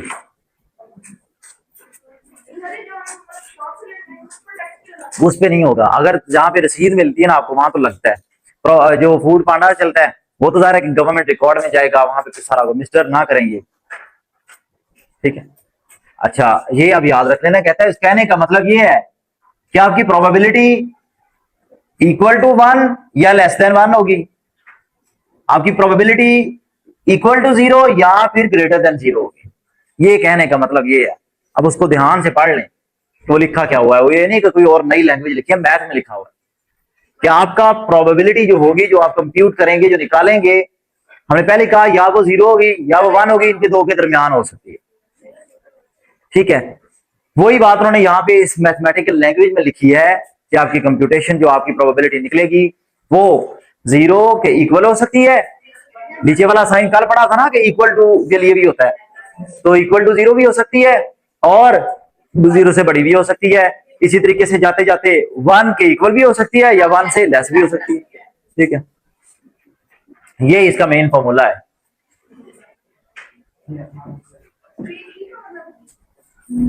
Probability of event, जो भी आप निकालना चाह रहे हैं, प्रोबेबिलिटी ऑफ एन इवेंट, जो भी वाकया होने वाला है, मतलब डाइस का वाकया है, मतलब कॉइन का वाकया है, या कार्ड्स का वाकया है, या कोई और रैंडम वाकया है, वो होगा जो पर्टिकुलर इवेंट होगा। P for probability of that event. हाँ ये लिखा हुआ है प्रोबेबिलिटी ऑफ द इवेंट, नहीं आपने सिर्फ P, मैं अब आपको क्वेश्चन सॉल्व कर देता था, आगे कोई क्वेश्चन आने में। हेड टेल की बात करते हैं, जिसके ऊपर आप बात करें, हेड या टेल। अब आपने प्रोबेबिलिटी निकालनी है हेड की, आप कहते हैं मेरा फेवरेबल हेड है, मैं हेड निकालना चाह रहा हूं। आप कहेंगे प्रोबेबिलिटी, किधर गया वो सर्कल, प्रोबेबिलिटी ऑफ हेड, समझ लगी। अब आपका जाहिर है 2 में से 1 है, ऐसा ही है, 1/2, सैंपल स्पेस 2 है, यही तो फार्मूला कह रहा था। फार्मूला कह रहा था नंबर ऑफ इवेंट, वो जो आपका निकलने वाले कितने हैं, आपने कहा 1 ही है, मैंने 1 चूज किया। सैंपल स्पेस कितनी है फिर टोटल, वो आप नहीं चूज करते, वो होती है, वो पहले से ही जिस वाक्य के मतलब आपकी बहस चल, इवेंट इवेंट फेवरेबल आउटकम भी वही है जो आपका इवेंट है, जो आप चूज कर रहे हैं इवेंट। कोई एक इवेंट आपने चूज किया ना, आपने 6 चूज किया, हाँ डाइस के लिहाज से सैंपल स्पेस 6 होगी, बस उसको सॉल्व कर दें, बस खत्म। क्वेश्चन तो है ही नहीं, ये होता है एमसीक्यू, बस बटे मतलब जैसे मैंने किया है, आपने ये लूडो का दाना फेंका, आपको ये क्वेश्चन स्टेटमेंट में एमसीक्यू बन के कैसे आ सकता है। वो कहता है someone rolled a dice, he wants to get 3 on it, what is his probability, आप लिखेंगे 1/6, उसकी प्रोबेबिलिटी है 1, टोटल सैंपल स्पेस कितनी है 6, आपका माइंड नीचे गिरी हुई बाल पॉइंट के ऊपर था। ये नेक्स्ट, हाँ ये नॉट गेटिंग का याद रखना कि यहां पे वो आ जाती है, मतलब आपको 1 नहीं चाहिए डाइस के अंदर, आपको 1 नहीं चाहिए, बाकी आप कहते हैं जो मर्जी आ जाए, तो प्रोबेबिलिटी क्या होगी जी। मैं देखा सवाल बोला है, क्योंकि उस दौरान आप अटेंटिव नहीं थे, आप कहीं और सोच रहे थे। 5/6 बोला है, ठीक है, ठीक 5 ही है, लेकिन 5/6 बोला, लेकिन 5/6 डायरेक्टली एमसीक्यू में तो ठीक आपने टिक लगा देनी है, होगा क्या, 1 माइनस जो पिछली प्रोबेबिलिटी है, पिछली प्रोबेबिलिटी क्या है 1/6, 1/6 ही है ना। 1/6 कैसे है कि यानी कि अगर आप कहें कि 1 आने के चांस कितने हैं, आप कहेंगे 1/6। डाइस के ऊपर डाइस फेंका, 1 आने के चांसेस कितने हैं, एक ही चांस है, एक ही चांस है, तो आप क्या लिखेंगे 1/6। तो जब आपको कहता है नहीं, अब एमसीक्यू ये आया, what is the probability of not getting 1, कि 1 ना आए, फिर 5/6। वैसे तो आप बोल के भी बता सकते हैं, लेकिन अगर सॉल्व करना पड़े तो 1 माइनस जो भी आप कर रहे हैं। ठीक है, मैं अब कार्ड्स के ऊपर करता हूं। कार्ड्स के ऊपर मैं चाह रहा हूं कि वो क्या होता है जो मेन ए वाला, उसका क्या नाम होता है इंग्लिश में, क्या बोलते हैं उसे, क्या नहीं पता, जो भी है, मतलब हम किंग कर लेते हैं। किंग टोटल कितने होते हैं 4। मैं कहता हूं कोई एक आ जाए मेरे लिए फेवरेबल है, वो मेरे लिए सही रहेगा, तो मैं क्या कहूंगा, मेरी वैसे बनेगी 4/52, 4/52 बनेगी ना प्रोबेबिलिटी। टोटल 52 कार्ड्स होते हैं, और अगर मैं कहूं प्रोबेबिलिटी ऑफ नॉट गेटिंग के, तो क्या होगी 1 माइनस 4/52, ऐसे निकालेंगे 1 minus 4/52, 52 minus 4 divided by 52, 48 divided by 52। अब इसको कट भी करेंगे, 4 1 जार, 4 2 जार, 4 12/13। ये असल में एक्चुअल में प्रोबेबिलिटी ऑफ नॉट गेटिंग के, ये नॉट गेटिंग में आएगा। ठीक है, ये याद रखना। ये वही लिखा हुआ है, the complement of an event is obtained calculated by subtracting the probability of, ये 1 में से कहता है सब्ट्रैक्ट कर दें। जो मैं नॉट गेटिंग का वर्ड यूज कर रहा हूं ना, उसको यहां पे वर्ड क्या यूज किया जाएगा, कॉम्प्लीमेंट। अंडरस्टैंड, अब ये याद रखना है इसको अच्छी तरह से।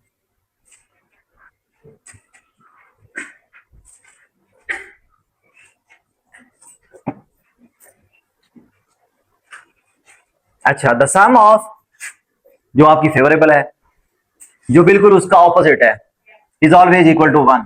मतलब कहने का ये है, कहता है एक कार्ड्स के लिहाज से, जैसा कि अभी हमने बात की थी, एक निकली थी 4/52, एक क्या निकली थी 48/52, यही निकली थी ना दो, उसको फिर मैंने शॉर्ट फॉर्म में कर लिया था। ध्यान से बात को समझना आप। कहता है इन दोनों को जब आप प्लस करोगे, दोनों प्रोबेबिलिटीज को प्लस करोगे, तो वो 1 आना चाहिए, और 1 आएगा, ये एमसीक्यू है। अभी तक हमने किया तो किसी को भी नहीं, चेक कर लेते हैं। एलसीएम क्या आया, दोनों में प्लस करें तो एलसीएम आया 52, 4 + 48, 52/52 इक्वल टू 1, आ गई ना। अब ये चंद बेसिक उसूल हैं, याद रखना, कोई बहुत बड़ी साइंस की बात नहीं हो रही यहाँ पे। ये कहता है एक है प्रोबेबिलिटी, एक उसका कॉम्प्लीमेंट। यहां पे ये लिखा हुआ है, 2 वर्ड्स आए हुए हैं, एक है प्रोबेबिलिटी इटसेल्फ, एक उसी का कॉम्प्लीमेंट है। दोनों को सम करें तो इक्वल टू 1 आना चाहिए, और 1 होता है। नेक्स्ट, यही उन्होंने दूसरी साइंस में बता दिया कि इक्वल टू सैंपल स्पेस भी वही है। एक और नया एमसीक्यू, कि प्रोबेबिलिटी और प्रोबेबिलिटी का कॉम्प्लीमेंट, दोनों का sum equal to sample space होना चाहिए। सैंपल स्पेस भी वही होती है, मैक्सिमम जितनी आ सकती है। ठीक है, और क्या है, P × S = 1। कहता दोनों को प्लस करें, इक्वल टू क्या बनता चाहिए, 1। ठीक है,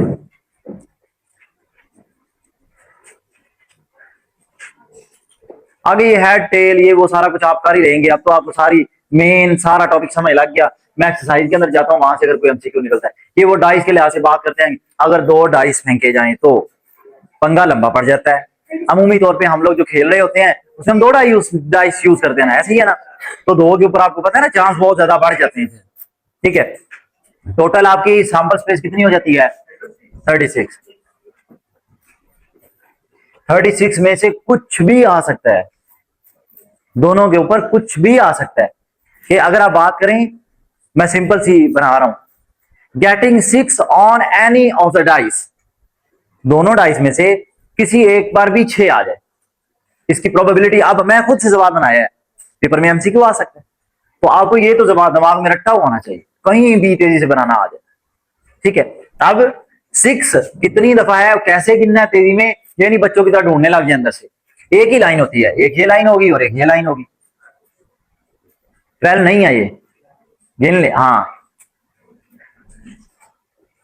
ये वाली तो गिनी नहीं ना जाएगी, ये तो बता रहा है कि पहले डाइस के ऊपर ये है, आखिरी डाइस के ऊपर ये है। 1 2 3 4 5 6 7 8 9 10 11, एक तो कॉमन है ना, दोनों पे 6 6 आ गया, इस वजह से 11 प्रोबेबिलिटी है आपकी। 11/36 ये आपके चांस है, लेकिन 50% से भी कम है। ये भी तो बात है ना, 50% से कम है। 50% ये कब होगा, जब 18 होगा। समझ लग रही बाकी? इसको हम कहेंगे अनलाइकली, इम्पॉसिबल नहीं है, अनलाइकली।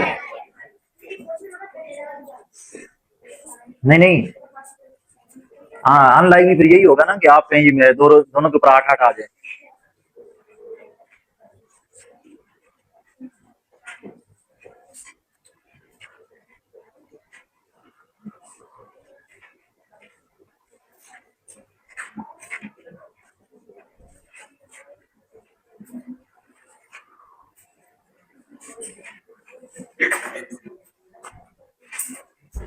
ये देखें प्रोबेबिलिटी, इंपॉर्टेंट एमसीक्यू है, अच्छा एमसीक्यू है। कहता है इतने टोटल स्टूडेंट है स्कूल के अंदर, 300, 95 क्रिकेट, 120 फुटबॉल के, 80 वॉलीबॉल, 5 बिल्कुल ही बगैर खेले गुजारा करते हैं। गधे हैं 5, जाहिर है जो नहीं खेल रहे तो किस जैसे नहीं खेलते हैं ये।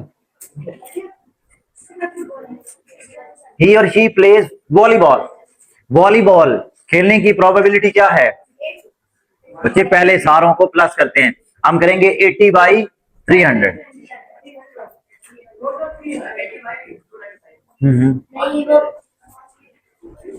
है तो स्टूडेंट्स में से या नहीं है, तो टोटल में से ही ना, उस लिहाज से में गिनना पड़ेगा जी।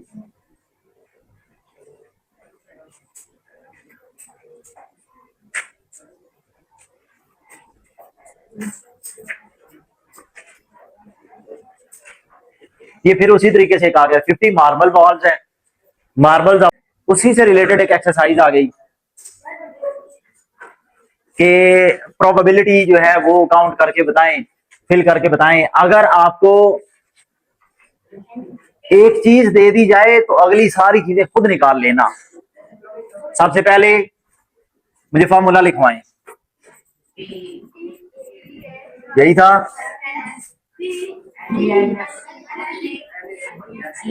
आप बात तो सुन लें, चुप कर जाएं।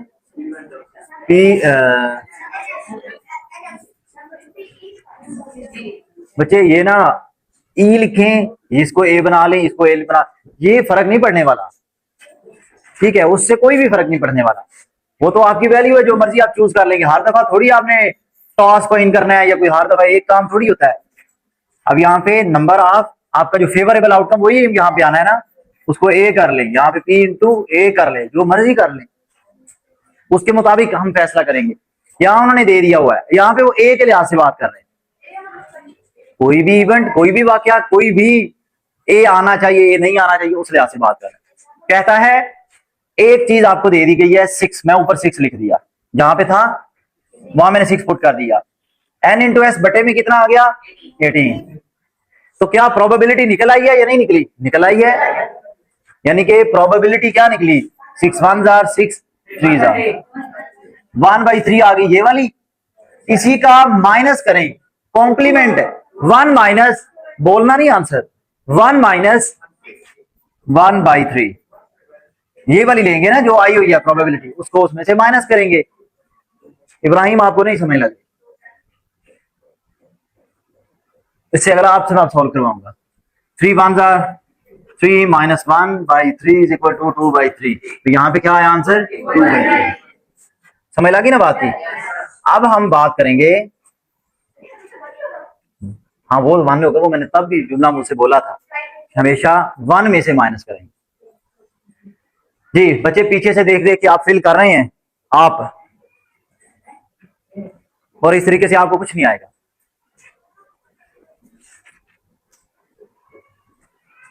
अब मैं आपका क्या हाल निकालूं?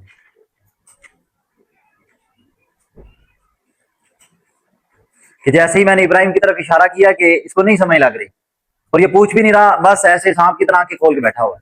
उसने देखा मेरे ऊपर भी सवाल आ सकता है, उसने पीछे से देख के फिल करना शुरू कर दिया। अब मैं आपका नाम नहीं ले रहा वीडियो में, सुने इधर। अच्छा अब बात सुने, अब यहां से हमें ये दे दिया गया है, उसके मुताबिक बाकी सारों को निकालना यहां से डायरेक्टली। अगर डायरेक्टली पहले तो हम निकालते हैं P इंटू ए कॉम्प्लीमेंट, यानी कि इसका कॉम्प्लीमेंट निकालें उसी सोल्यूशन का, उसी आंसर का। अगर अभी हम कॉम्प्लीमेंट निकालें तो हम क्या करेंगे, 1 माइनस 2/5, 5 माइनस 2/5, 3/5, तो यहां लिख देंगे 3/5। दोनों चीजें मौजूद हैं।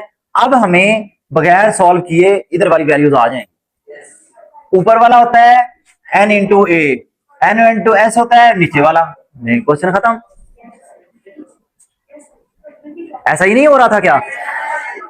एक चीज देकर आपको सारा कुछ, यानी कि एट अ टाइम की टोटल बॉक्सेस है 4, एक देकर बाकी तीनों पूछे जा सकते हैं।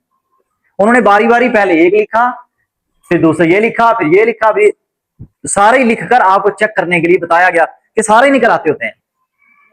ठीक है, अब हम आते हैं इस पर।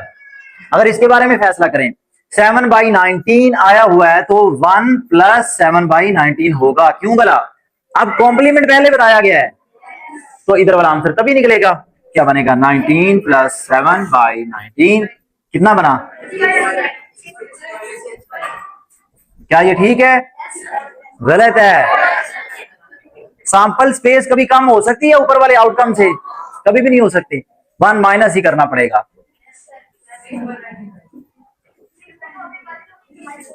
क्या? वैसे तो यहां से वैसे ही समझ लग रही है। 7/19 का मतलब क्या है भला? कि टोटल 19 थी, उसमें से 7 नॉट कम में है, यानी कि कॉम्प्लीमेंट में है, तो पीछे क्या बच रही है? 8। नहीं 9 कितना बच रहा है? 9 7 16 12, हाँ 12 बच रही है, तो ये बचेगी 12/19 इसके अंदर। अब यहाँ पे निकालें, ये बनी 12, ये बनी 19। अगर उसको माइनस करके भी निकाले ना तब भी ये निकल आती है, यानी कि 1 माइनस 7/19, 19 माइनस 7/19, 12/19। दोनों केसेस में 1 में से ही माइनस करना होगा जी। उसके बाद यहां से वापस चलना शुरू हो जाएंगे। ये क्या बनेगा, 5/6, ये बनेगा 6, ये बनेगा कॉमन।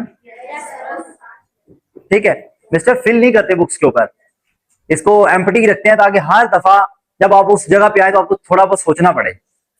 आंसर ही देख लेंगे तो आपको क्या पता चलेगा। ठीक है गधे जी। नेक्स्ट आगे देखें। अच्छा आगे उसी तरीके से ये छोटे छोटे क्वेश्चन बने हुए हैं कि डाइस, अगर किसी में से कोई क्वेश्चन कोई समझना चाहता है तो पूछ सकते हैं। एमसीक्यूज, सारे एमसीक्यूज। कौन सा? एक मिनट बच्चे उधर सुने, बोले सारे मैं समझ सारे समझा दे। है एमसीक्यूज है सारे, कोई एक जो भी कोई मुश्किल है। ठीक 7 वाला, ठीक है 7 वाला देखिए, वैसे 7 वाला ही समझना चाहिए था। The probability that the team will win the cricket match is 0.79। Probability क्योंकि 0 और 1 के दरमियान होती है, कि 0 से बड़ी है और 1 से छोटी है। इक्वली लाइक मुझे लग रहा है ये लाइकली है, 0.79 आ गया ना, लाइकली के ज्यादा करीब करीब है। ठीक है, what will be the probability of the team will not win the match. Not के लिए 1 माइनस 0.79 करते हैं। नहीं नहीं नहीं नहीं, 1 माइनस 0.79 जी, माइनस करें कितना आया? 0.21। नॉट गेटिंग, नॉट विनिंग के लिए ये आएगा जी। नहीं डिवाइड, अच्छा अच्छा, यानी कि आप कह रहे हैं इसका मैं डेसिमल खत्म करके जैसे मर्जी कर लें। ये तो है सब्ट्रैक्शन। 17, फिर हमारी बात ये हो जाएगी 100% में से 79% माइनस कर दिया, बात फिर भी वही है। अब आंसर आ जाएगा 21%। 21% का मतलब क्या है? 0.2%, 0.2। अब बाकी समझ लगी। अब कोई भी एक क्वेश्चन और पकड़ लें, इसमें से कोई एक समझ लें पार्ट, बाद में जो आपने पूछना है पूछें। इसके अभी दिमाग में नहीं उतर रहे। इनको पंगा लेंगे ना, इसको सॉल्व करेंगे तो हो जाएंगे सॉल्व। कोई प्रोबेबिलिटी मुश्किल चीज है ही नहीं, मैं करके आ रहा हूँ आपके सामने, कोई ना कोई बहुत बड़ा फॉर्मूला है। ऊपर फेवरेबल आउटकम, डिनोमिनेटर में क्या होता है शफान? डिनोमिनेटर में क्या होता है? सैंपल स्पेस होती है। गुड, शफान को समझ लगी तो सारे जहान को समझ लगी। ठीक है जी।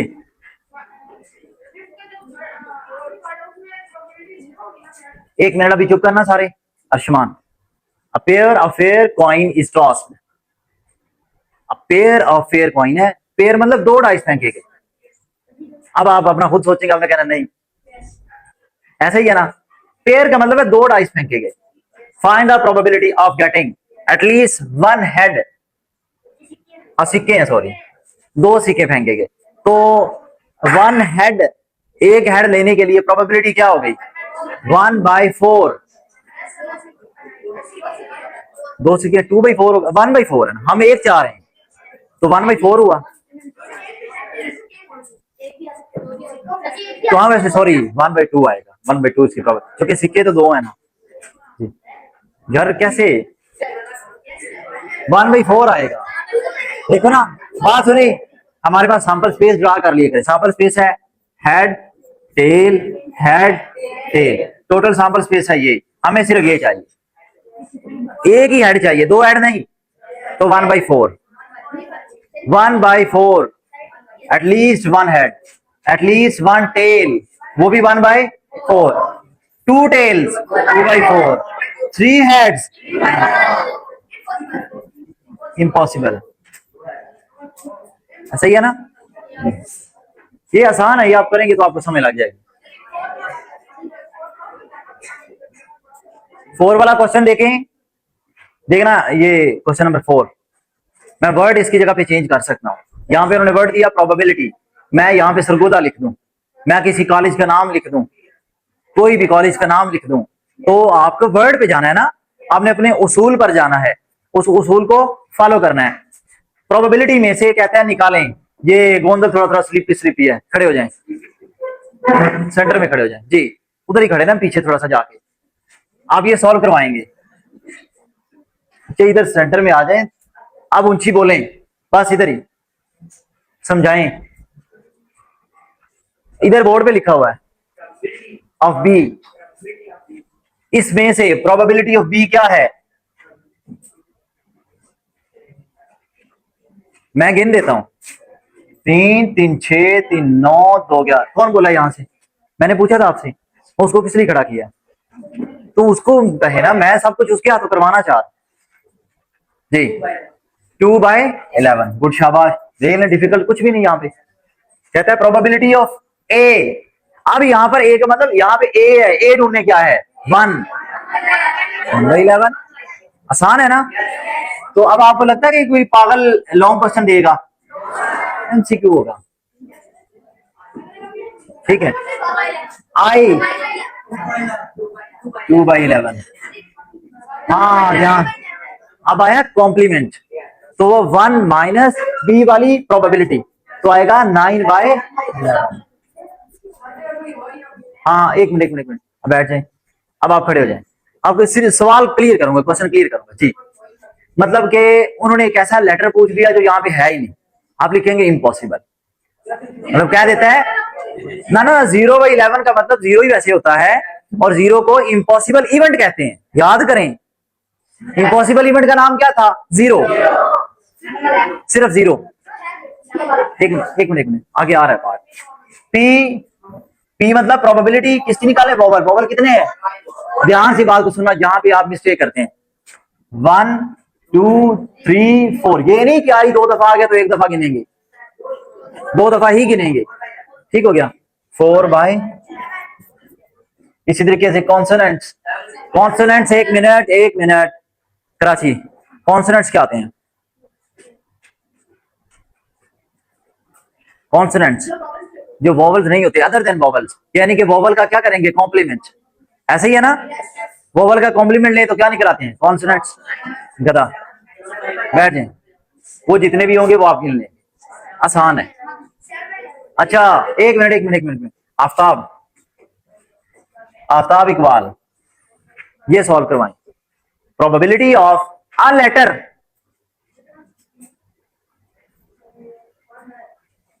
1 मतलब बच्चे अ लेटर मतलब कोई भी लेटर आ जाए। 11/11 मीन्स 1, और 1 क्या होती है? Certain event, sure event. जी हाँ, ये देखना, ये उसने पूछा था अहमद, इम्पॉसिबल, क्योंकि है ही नहीं जी, इम्पॉसिबल। 0 तब लिखना है, 0 जब आपसे पूछा जाता है किस किस के वो दरमियान है, ठीक है, वो उस साइड पे बात। अभी फिलहाल आप इम्पॉसिबल लिख देंगे जी। हो गया चैप्टर एंड। कल चैप्टर नंबर 5 पे डिस्कस करते हैं।